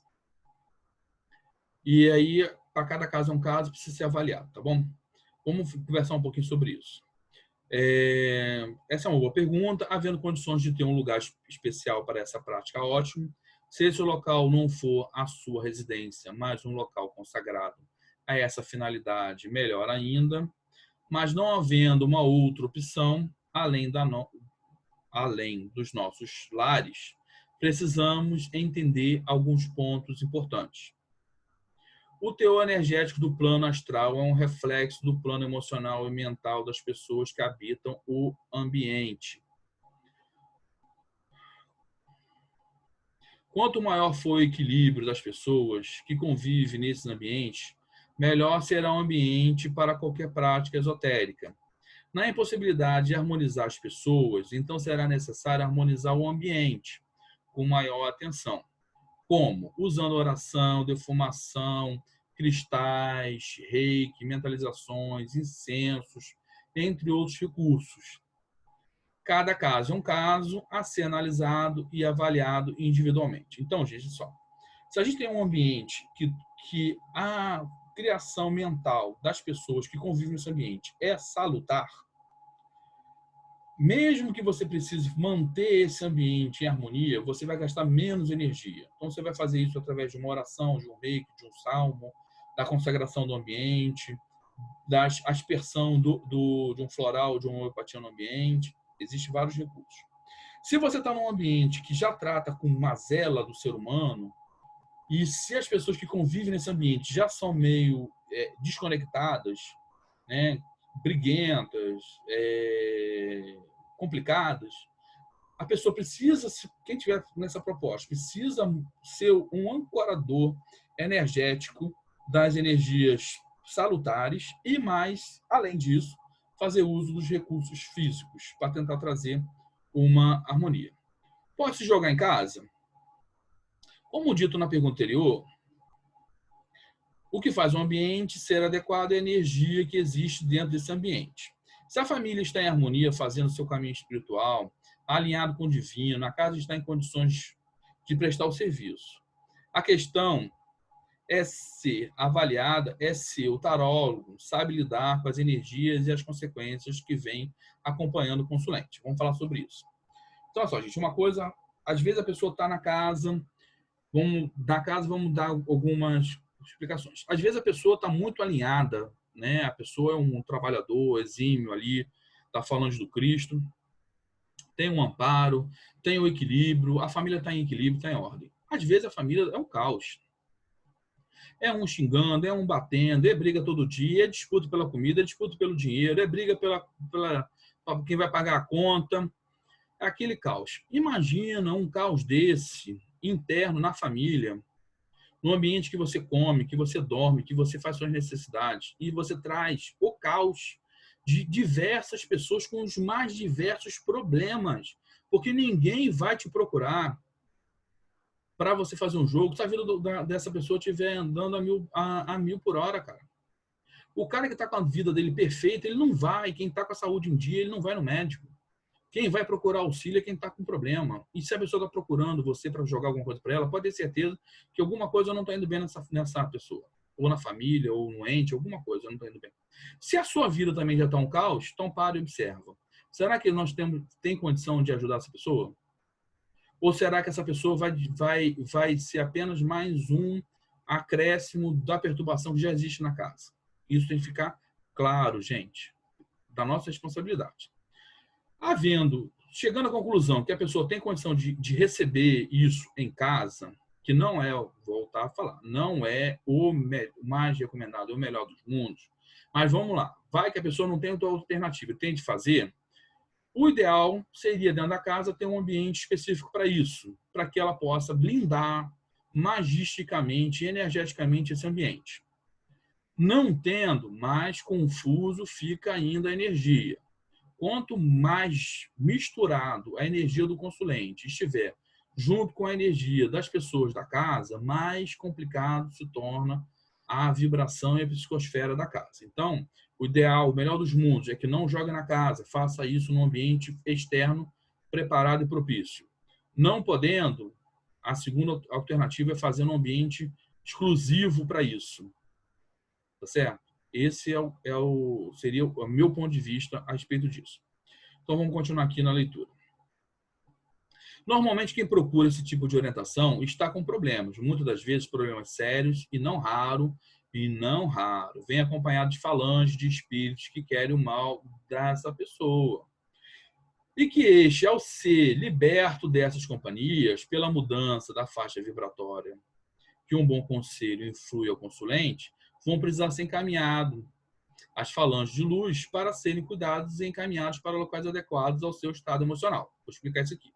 Então, chegou a pessoa desajustada, vamos supor, pensando em suicídio. Chegou, minha vida está complicada, separei do meu amor, e tananã, tananã, tananã, e eu não quero mais viver, vou querer me matar. Ok, essa é uma situação real. Quando você faz um jogo, você fez a limpeza, você trouxe todas essas implicações mentais, jogou na mesa, fez a sua limpeza, os seus guias já ajudaram a fazer a limpeza, você fez e você verificou que daqui a um curto espaço de tempo, essa pessoa vai encontrar um novo amor e vai ser super feliz. Ela mudou a vibração dela. Ela saiu de uma situação que ninguém amava, uma situação de esperança que daqui a um ano ela vai estar com um amor novo. No que ela mudou a faixa vibratória dela, os espíritos que estavam acompanhando ela, induzindo ela ao suicídio, perderam o vínculo. É como se tivesse tirado a tomada, o plug da tomada. Fechou ali e ele não consegue mais plugar porque ela fechou a tomadinha. Não tem mais acesso. Bacana, não tem mais acesso a ela, mas ela continuou na psicosfera. Se você não tiver alinhado, se você não tiver preparado para conduzir esse conjunto de espíritos de alguma forma para sair da sua casa, essa galera vai ficar na sua casa rodando. Porque ele saiu, ficou perdido. Ele não sabe para onde ele está. Ele não, o negócio não é um aspirador, saiu do cara e ele é puxado por vácuo absoluto. Não, ele ficou ali. Então, no final do trabalho, há uma necessidade consciente que o tarólogo limpe a sua área de trabalho, quer seja na sua casa, quer seja num consultório externo. Ele precisa limpar e gerar a manutenção. E isso precisa estar consciente. A gente vai fazer o trabalho de caridade? Sim. Mas quando a gente faz o trabalho de caridade, a gente precisa estar munido com as forças, as energias e os conhecimentos necessários para a gente não virar joguete. Certo? Com a boa vontade, virar joguete do astral inferior. A principal questão, gente, não é o local externo, mas o nosso conteúdo interno. Se o nosso conteúdo interno está alinhado com a energia do Cristo, a gente vai chegar para o obsessor e falar assim, amigo, o seu lugar não é aqui. O senhor, por favor, poderia se retirar da minha casa? E ele vai se retirar. Ele vai se retirar, gente, não é porque você pediu com educação, por favor, para ele. Porque ele vai reconhecer em você que você está fazendo a tarefa. Fazer a tarefa não quer dizer que a gente seja santo. Santo ninguém é. Mas temos nossos defeitos? Sim, mas estamos fazendo a tarefa. Esse é o ponto. Vamos lá. Da mesma forma que é feita a limpeza ao final dos trabalhos em um templo de Umbanda, por exemplo, pelas entidades que canta ponto, fumam, e eles vão ali com fumo, charuto ou cachimbo, eles vão rodando num centro de força e vai cantando e vai girando, e se vocês perceberem, quando termina uma sessão, a maioria das entidades elas giram circular, né? No começo elas giram menos do que no final. No final elas giram em torno do seu próprio eixo. É como se cada uma fosse pequenos vórtices, pegando conjuntos de pequenos grupamentos de espírito e vão limpando aos poucos o ambiente. E pelo Ariaxé que está ali naquele meio, aquilo vai sendo conduzido. Alguns trabalhos são de tal maneira demandam de tal maneira energia que o guia-chefe pede ao final do trabalho que se acenda um defumador e passe o defumador de novo. Porque mesmo havendo toda a limpeza, ficou no resquício e passa um segundo defumador pela casa. Tá bom? No nosso caso, não é para a gente ter medo, gente. É só para a gente aprender a fazer e ter os recursos. Ao finalizar um atendimento, principalmente nos ambientes domésticos, o local deve ser limpo também por orações, canções, mantras, reiki, incenso, luz, chama da luz violeta, de modo a conduzir os espíritos que possam ainda estar presente no ambiente doméstico, assim como as energias deletérias que foram trabalhadas no ambiente precisam ser transmutadas ou conduzidas para outros locais mais adequados. É evitar comportamentos que atraem consciências em desarmonia, tais como brigas, discussões, críticas, vícios e comportamentos desregrados. Antes de iniciar qualquer atendimento, busque o seu equilíbrio interior e só depois procure ajudar a quem te procura. Tá, gente, eu vou deixar as próximas. Tá voltando só duas. Então dá. Eu ia deixar aqui, mas eu vou botar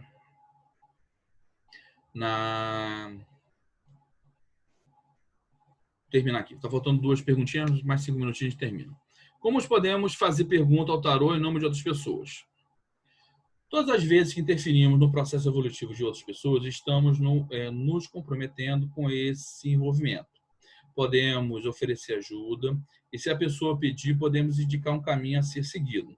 Se a pessoa tiver condição de trilhar esse caminho, não devemos interferir ou fazer perguntas em nome dela. Então, por exemplo, você tem lá um amigo, um parente, um conhecido, um chapa seu, que está passando por uma necessidade e está lá, passando qualquer tipo de problema. Pode ser uma doença, pode ser, não importa.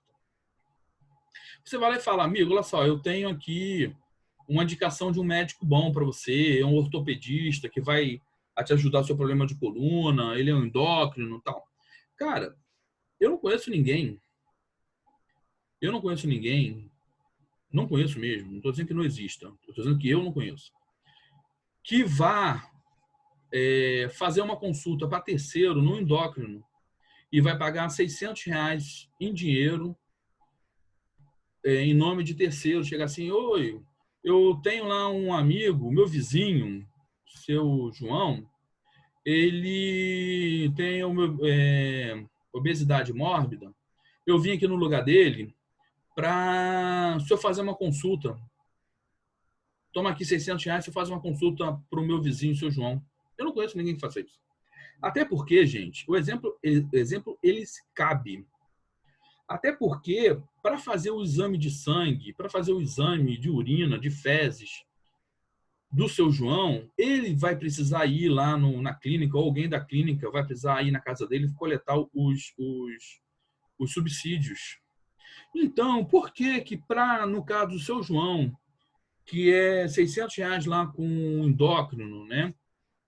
Ninguém faz, mas na hora de uma consultinha espiritual, a pessoa vai lá e quer fazer uma consulta da família inteira com um guia, ou com cartomante, ou com tarólogo. É a mesma coisa, gente. A pessoa precisa ir com as pernas dela. Porque enquanto que ela não for com as pernas dela, a vida dela não modifica. Isso faz parte das leis da evolução que está lá no Livro dos Espíritos. Ela precisa ir. Uma das leis faz a lei do progresso. Ela precisa fazer a própria parte dela. Existem algumas situações que a gente vai avaliar.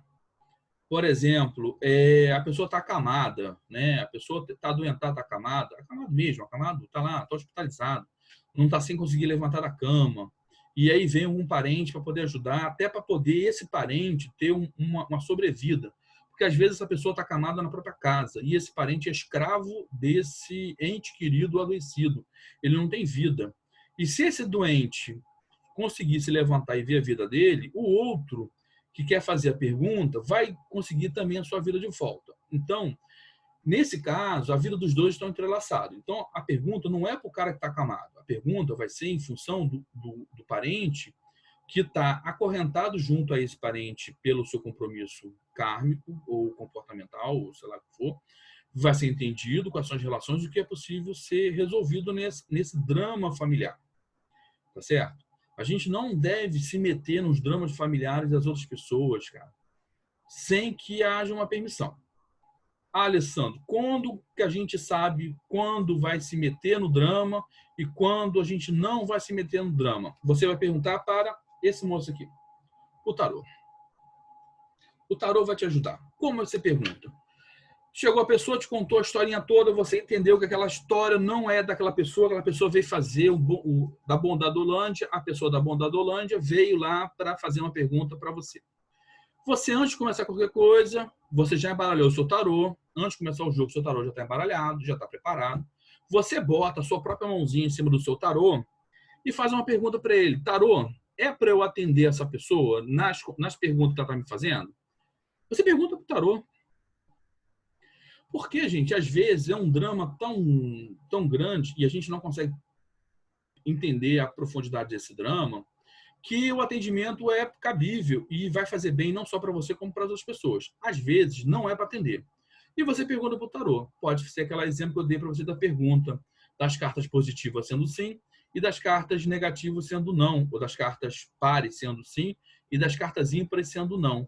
Você tirou uma carta. Por exemplo, vou dar um exemplo aqui. As cartas pares são positivas e as cartas ímpares são o aspecto não. Saiu a carta 6. Os enamorados, né? Lovers, né? Amores. Tá lá. Então ele 6 é par. Então, se fosse um jogo, eu tiraria o jogo dessa pessoa, porque eu tô respaldado aqui com o tarô, vai me responder sempre a verdade, disse que era para fazer, vou pegar e vou fazer. Por minha própria intenção, boa intenção, não faço. Boa intenção, o inferno tá cheio, eu vou perguntar pro tarô e eu vou me respaldar. É isso. Se não houver o pedido e a permissão da outra pessoa, não podemos perguntar ou intervir na vida de outras pessoas. Isso, intervir na vida das pessoas sem ter sido chamado, o nome disso, gente, é magia negra. Se desejarmos ajudar, podemos fazer oração, intenção dessas pessoas, para que Deus a ilumine e traga o que for melhor para elas nesse momento de testemunho. Jesus falou, né? Você pode orar pelos aqueles que te perseguem e caluniam. Pode orar por qualquer um, para quem te faz mal. Então, orar, fazer oração para a humanidade, para qualquer pessoa, você pode orar à vontade. Não tem problema, não tem restrição. Mas não é orar para a pessoa fazer o que você quer. É orar para que seja feito o melhor para essa pessoa. Vamos lá. Podemos abrir um jogo para nós mesmos? Sim, e é o excelente. É um excelente exercício de autoanálise, de autoconhecimento e nos ajuda a nos colocar na nossa devida proporção, tá certo? Quem é muito crítico para não ficar toda hora se vendo como um devedor absoluto e quem é muito exaltado também não se colocar como o último biscoito do pacote. É para a gente trazer, e o tarô ele vai trazer a gente para o equilíbrio do dar e o receber. Como devemos fazer o encerramento? Essa é a última perguntinha de hoje, tá? Como devemos fazer o encerramento depois dos jogos? Já falei um pouco sobre isso na questão do jogo da casa, mas vamos lá. Depois de preparar o local, conforme já explicado, eu faço a abertura usando o livro Fonte Viva. E antes de me dar as aulas também tenho feito isso. Leio e interpreto da melhor maneira que eu consigo a lição, para ver o que vou ter de aprendizado em relação à aula que eu vou estar dando, ou ao trabalho, ou atendimento. Quando eu termino de fazer também o trabalho, e quando eu terminar aqui também vou ler e vou fazer a síntese entre a primeira e a segunda página para poder entender mais os aprendizados que foram decorridos ao longo dos jogos, para o que eu trago para mim. Feito tudo isso, gente, finalizei, fiz a leitura, tal. Ok. Eu costumo abrir as cartas de forma em leque, né, que eu já expliquei para vocês. Abro em leque, abertas. Passo o incenso sobre as cartas, deixo as cartas abertas, coloco o incenso no incensário no meio da mesa, ele fica ali irradiando a energia sobre a carta, aplico os sinais de reiki na carta, vou fazer a limpeza do ambiente que eu estiver trabalhando, onde eu estiver trabalhando, seja ele na natureza, seja ele em algum outro lugar, vou fazer essa limpeza, coloco sobre as cartas os cristais que eu tiver trabalhado sobre a mesa, tá ali, fez o negócio. Quando eu acabar de fazer a limpeza externa, já deu tempo mais ou menos do próprio incenso ter consumido, eu guardo tudo, limpo, boto a pedrinha de ametista junto no saquinho, boto as minhas cartas organizadas e guardo até o próximo jogo. É basicamente isso, tá bom? Espero ter conseguido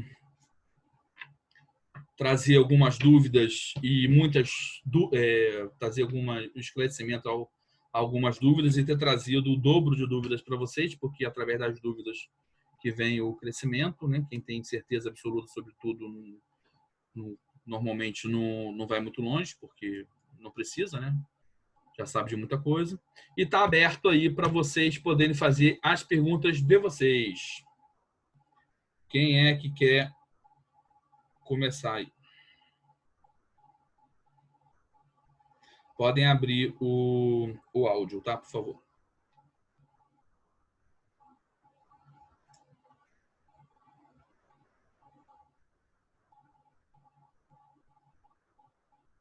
Oi, Alessandro.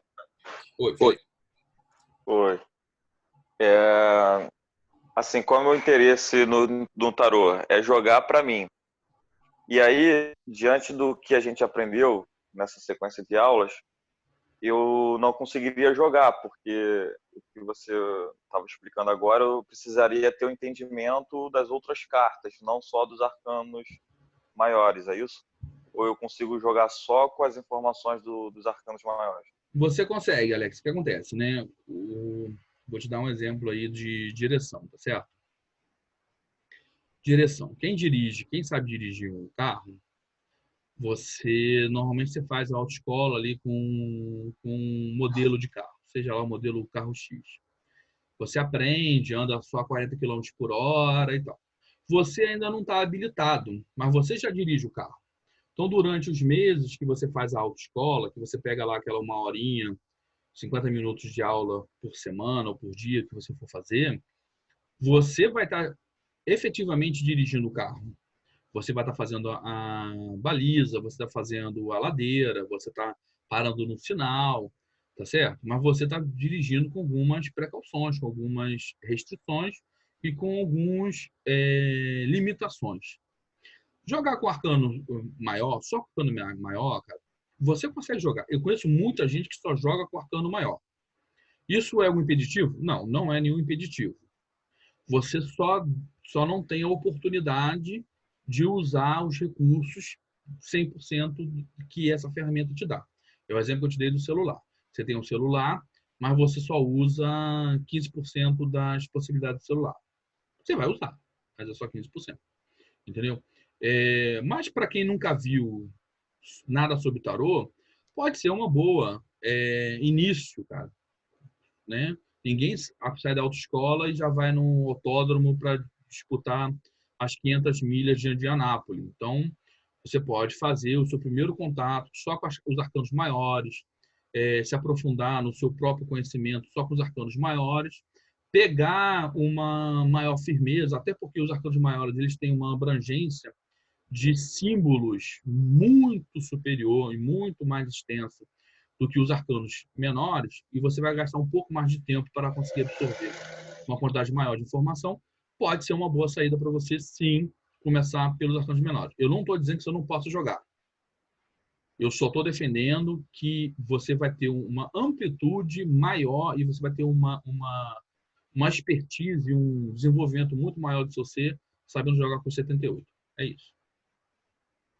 Entendi. E nesse caso, né, que eu só tenho conhecimento dos maiores, né, e mesmo assim bem superficial. Tudo bem, vou jogando conforme eu vou aprendendo. Existe algum jogo que você recomenda? Então, por exemplo, tem lá a sequência de 3 cartas. Deve ser o mais simples e mais fácil nesse sentido. Então, eu vou puxar essa linha para o meu lado, cara, porque eu gosto muito e eu jogo muito o jogo que eu expliquei numa outra aula, mas eu vou voltar a explicar. Eu estou montando um outro material que é explicando os 4 planos, tá certo? Eu dei tá publicado no YouTube, numa dessas aulas que eu tenho dado na quarta-feira, eu publiquei lá no YouTube. Eu explico, faço a primeira explicação do jogo de 4 planos. O 4 planos, cara, ele é um desenvolvimento desse outro jogo de 3 cartas, que ele trabalha com 4 cartas. Por que 4 planos, cara? Se você for pela teosofia, a teosofia fala que nós temos 10 planos. Se você for para runas, ele traz para a gente 9 planos, que são os 9 mundos. E se for na Cabala, vai falar das 22 sefirotes, das 22 sefirotes, nós temos 10, que são onde estão os globos, que vão também falar dos 10 planos. Então, nós temos, já te falei, 3 referências magísticas de países diferentes, em épocas distintas, muito distintas, que vão estar falando de 10 planos. Ok. Quais são os planos que a gente está mais acostumado a lidar? A gente lida com o plano físico. O que é o plano físico? É esse aqui, o meu corpo, plano físico. Se eu pegar e comer um veneno, tomei uma dose elevada de arsênico álbum puro, eu vou morrer.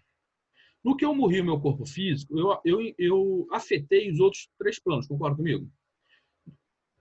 Vê se tu entende o raciocínio. Sim. Quais são os outros planos? Eu agrupei todos os planos espirituais. O que são os planos espirituais, cara?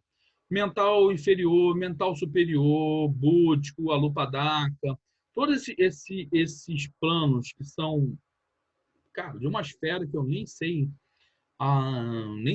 classificar, que é um negócio que está longe pra caramba de mim. Eu agrupei todo mundo no plano espiritual.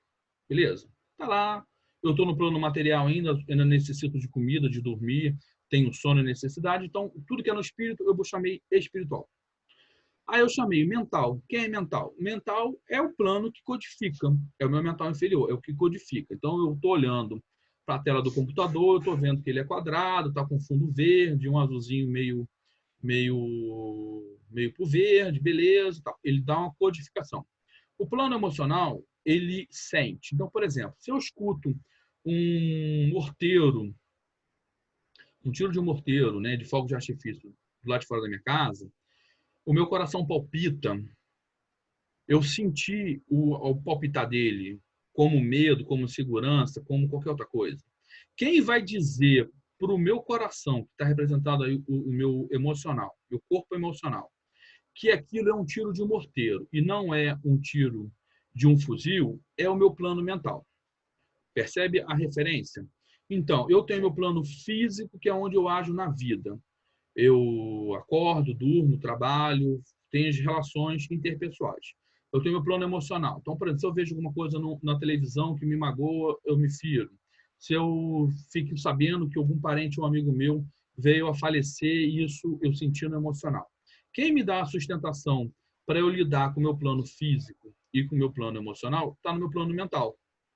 É o meu plano mental que vai codificar, que vai me dar o direcionamento, que vai fazer com que eu estude, que eu analise e tal. Então, ele é importante para mim.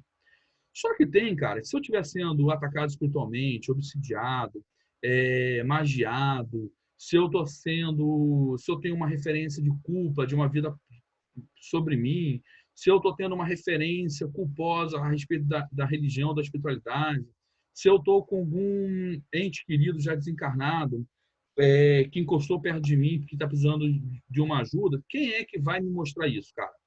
É o plano espiritual. Porque a maioria dos jogos, ele pega só os 3 planos. Ele pega o plano mental, emocional e físico.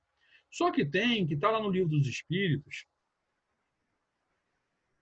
se não é agora dos Espíritos, agora eu acho que é o Evangelho, um dos 2, que fala que nós somos conduzidos 90% pelo plano espiritual, ao ponto dele dizer que quem nos governa é o plano espiritual. Então, eu trouxe para o jogo o plano espiritual. Se é o plano espiritual que nos governa, deixa eu dar uma olhada para ver quem está sendo quem está do lado se eu estou dirigindo um carro, mais ou menos assim, né? O carro é o corpo físico, o motorista é o corpo mental. Então, eu vou dar uma outra analogia.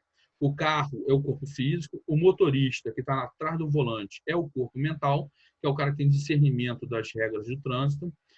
O corpo emocional são as crianças que estão no banco de trás tocando mó rebu ali, cadê a pipoca e tornando refrigerante, gritando, chorando, pedindo para trocar de estação, é aquela confusão. Mas quem é que senta do meu lado? Quem senta do meu lado está no plano espiritual, cara. Então, se eu estou bem acompanhado, eu vou conversando com essa companhia e o rebu das crianças que estão no banco de trás, eu não vou nem perceber.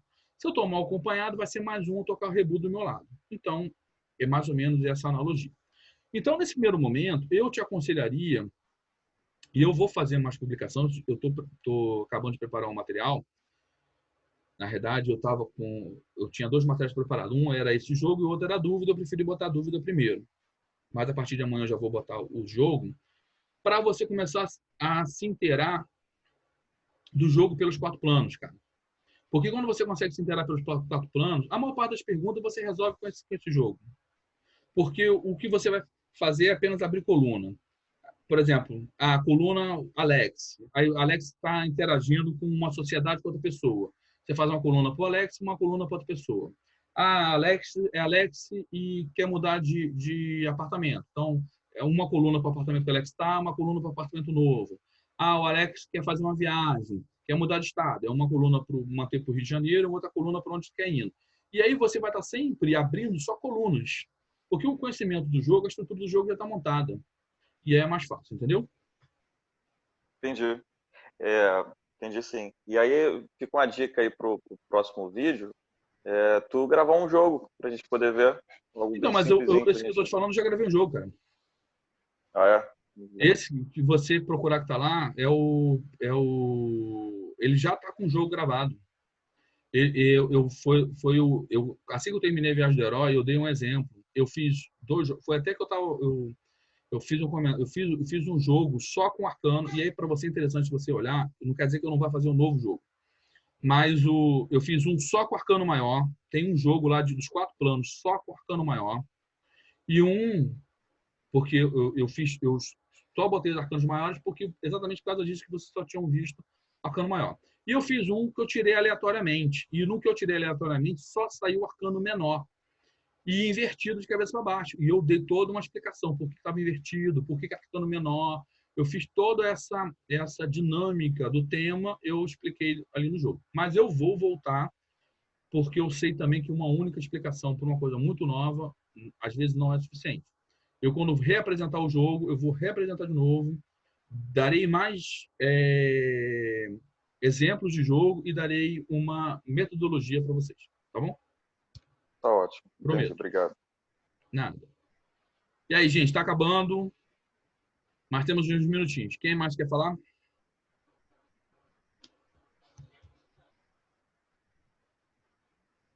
Não, para mim tá tranquilo, Alessandro. E aí? Trouxe muitas dúvidas? Foi tudo muito bem explicado. É igual aquele do... Não, você só... Aquele bordão, né? Eu não vim para esclarecer, eu vim para confundir, né?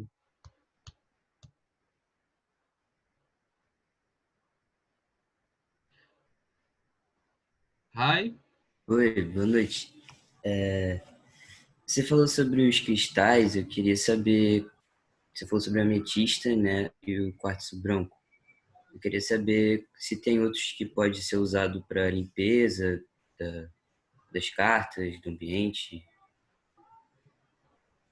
Então, Rai, deixa eu te falar assim, eu tenho uma visão muito particular do cristal, né? Eu, até pela causa da minha própria formação, minha vida cotidiana, eu sou uma pessoa muito prática, né? É o que eu tenho, né?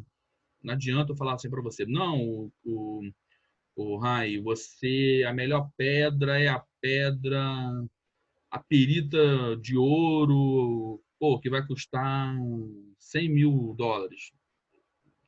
É um exemplo um pouco fora de propósito, mas só para você entender, né? Ela vai fazer um trabalho maravilhoso, mas o cristal que você tiver na sua casa também vai fazer, tá certo? Seja ele qualquer um. Você pode ter lá um jaspe. Eu falo assim, Alessandro, pô, eu só tenho um jaspe. Ótimo, vai fazer um trabalho maravilhoso. O jaspe é a pedra de primeiro centro de força, é uma pedra de proteção, é uma pedra de defesa, é uma pedra de magia. Então ela serve. Ah, Alessandro, eu só tenho quartzo azul. Beleza, quartzo azul. Ele vai ser uma pedra do sexto centro de força, vai ser uma pedra que vai trazer clareza, que é uma pedra que, pela sua luz azul, ela afugenta os espíritos de vibração inferior. É uma pedra que serve para baixar febre. E aí, quem sabe linguagem corporal sabe que febre está ligada à inflamação, inflamação está ligada à raiva. E ela vai também te ajudar a limpar o seu tarô. Deu para entender? Então, é o que você tem, cara. O que você tem em casa? Você tem uma turmalina, show de bola, é uma das pedras mais guerreira, é uma das pedras mais aguerrida contra as energias deletérias do mundo astral inferior. Pode botar. O única ressalva que eu faço não é sobre a pedra. Pode ser a pedra, pode ser um olho de boi, pode ser um galinho de arruda, pode ser um galinho de Guiné, pode ser um galinho de alecrim. Cara, o grau de magias que nós recebemos dos nossos ancestrais índios e negros é gigantesco. A gente fala de cristal, tá. Pô, e a nossa fauna, né? Não, fala não. E a nossa flora, né? E a nossa flora. Todos os elementos que eu te falei, cara, a gente consegue facilmente. Um galinho de alecrim, um galinho de Guiné, um galinho de arruda, um galinho de aroeira, uma folha. Estou falando galinho, mas é para ser uma folha. Uma folha de louro. Uma folha de louro. Qualquer um desses elementos que você mentalmente tenha dado um comando a ele. Porque tudo precisa de um comando. Você deu um comando para o galinho de louro, por folha de louro, que vai ficar junto com o seu tarô, que vai fazer o trabalho de limpeza, ele vai fazer o trabalho de limpeza. Um pedacinho de canela, um grãozinho lá de cravo, tudo isso tem função magística. E se tem função magística, tem função de proteção de limpeza. Deu para entender?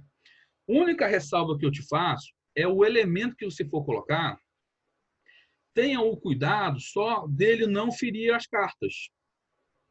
Se for, por exemplo, uma planta que tenha um espinho, ou que tenha uma formação, ou uma pedra que seja muito bicuda, muito pontuda, que vai amassar, ferir, arranhar ou cortar as cartas, você bota esse elemento num outro saquinho, envolve ele num algodão.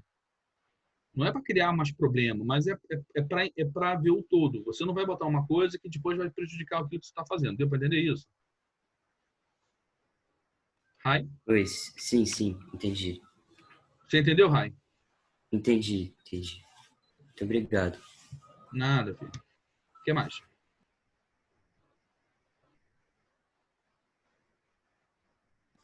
Eu tenho outra pergunta, se ninguém mais Fala quiser um pouquinho mais perguntar. alto, Rai, por favor, para eu ouvir.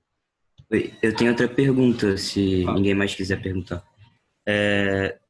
Sobre quando você falou dos aspectos desafio e positivo das cartas, os jeitos de fazer e tal, o meu tarô, né, ele não tem como fazer de cabeça para baixo também. Aí eu queria saber, nos jogos, como você deu exemplo, aqueles jogos de 3 cartas, ou até no que você fala dos 4 planos, como é que seria para identificar, assim, Então, teria que fazer 2 eu fileiras? entendi a sua pergunta. Você quer saber o seguinte, okay, no seu tarô você não consegue fazer o jogo de cabeça para baixo porque ele é marcado nas costas dele o que está de ponta cabeça. Eu entendi. Vários tarôs têm essa situação, mas a gente tem criatividade para resolver isso. Pronto. Uma das formas que você tem que fazer isso é o seguinte. Você embaralha todo o seu tarô de cabeça para cima. Embaralhou. Aí você fecha seus olhos. Vou te dar uma dica. Você fecha seus olhos. Se o jogo é para você. Se for para outro, fica mais complicado fazer isso. Né? Fica meio sem nexo. Você está de olho fechado com a pessoa olhando do outro lado da mesa. Mas se for para você mesmo, você fecha os seus olhos e embaralha o tarô na mesa de forma aleatória, sem você ver. Embaralha, vai, gira, né? Fazendo um movimento circular entre as cartas, de tal maneira que uma fique sobre a outra. Ok. Feito isso, você de olho fechado, e aí você não pode falsear você mesmo, tira as cartas que você precisa até você ter condição de ter um outro baralho que não precisa fazer isso. Bom, é uma forma. A outra forma que eu falei na aula, cara, é você definir colunas ou posição para ser o desafio. Isso, eu vou voltar a falar sobre isso, gente, mas vocês estão um pouco ansiosos. Isso é bom porque mostra que vocês estão com interesse de aprender. Ótimo, show de bola. Mas eu preciso das coisas no passo a passo. Olha a quantidade de informação, olha a quantidade. Se vocês pararem para ouvir esse vídeo depois e ver a quantidade de informação que eu dei para vocês hoje, é muita coisa. Se eu der para vocês toda a informação que vocês querem beber, vocês vão acabar engasgando com a água, cara. Então, eu tenho de dar informação aos poucos para vocês conseguirem digerir. Eu já fiz uma publicação Tá no YouTube, dá uma olhada, foram os últimos 2 vídeos, dá uma olhada para vocês entenderem um pouquinho sobre o jogo, e eu vou voltar a publicar sobre o jogo para vocês entenderem, tá bom? Eu vou publicar. São as próximas publicações que vai ser sobre o jogo. Beleza, valeu. Meus queridos, só mais uma pergunta. Boa noite, Alessandro. Você conhece a Sibila italiana? Eu não entendi, desculpa. Você conhece o Sibila italiano? É tipo um tarô ele. Ele vem com 56 cartas ou 52. Então, assim de nome eu não conheço. Na verdade, assim, eu conheço o Lenormand, que é o baralho cigano, e o tarô, que segue o conceito das 78 cartas, né? O Lenormand, se não falar a memória, tem 36, e esses dois faz. Tem alguns outros, por exemplo, tem o tarô do Osho, que se não me falha a memória, tem 56 cartas também e tal. A estrutura como tarô, né, a estrutura arquetípica deles, ele traz a estrutura nos 78, entendeu? Então, mais por uma questão até de pessoal minha, eu preferi me aprofundar mais nessas duas metodologias. Não saberia te responder nada a respeito desse outro tarô do Sibila de 56. Obrigada. Nada. Meus queridos, eu agradeço vocês por mais esse encontro. Vou publicar o vídeo como eu tenho feito nos outros, né? Acho que essa metodologia ficou boa agora. Vocês podem vendo ou ouvindo isso com mais calma, ter novas dúvidas. Peço que vocês publiquem as suas dúvidas nos comentários. Eu vou responder ali. Se forem muitas dúvidas ou se eu achar necessidade, eu faço uma outra apresentação para fazer mais uma rodada de novas dúvidas, tá bom? Quanto mais a gente for se aprofundando, mais dúvidas vão aparecendo. Isso é positivo. Peço só um pouquinho de paciência de vocês, entendimento de vocês. Eu farei as publicações dos jogos, mas eu gostaria que tivesse primeiro um pouco mais consolidado na cabeça de vocês o significado dos arcanos. E eu vou fazer a apresentação do jogo e vou dar junto com isso uma explicação um pouco mais aprofundada, né? Um pouco mais comentada sobre os arcanos, tá certo? Vou falar dos arcanos maiores, vou falar dos arcanos menores e a gente vai se aprofundando aí nos nossos estudos, tá bom? Fiquem com Deus e até o nosso próximo encontro, tá bom? Muito obrigado e até lá.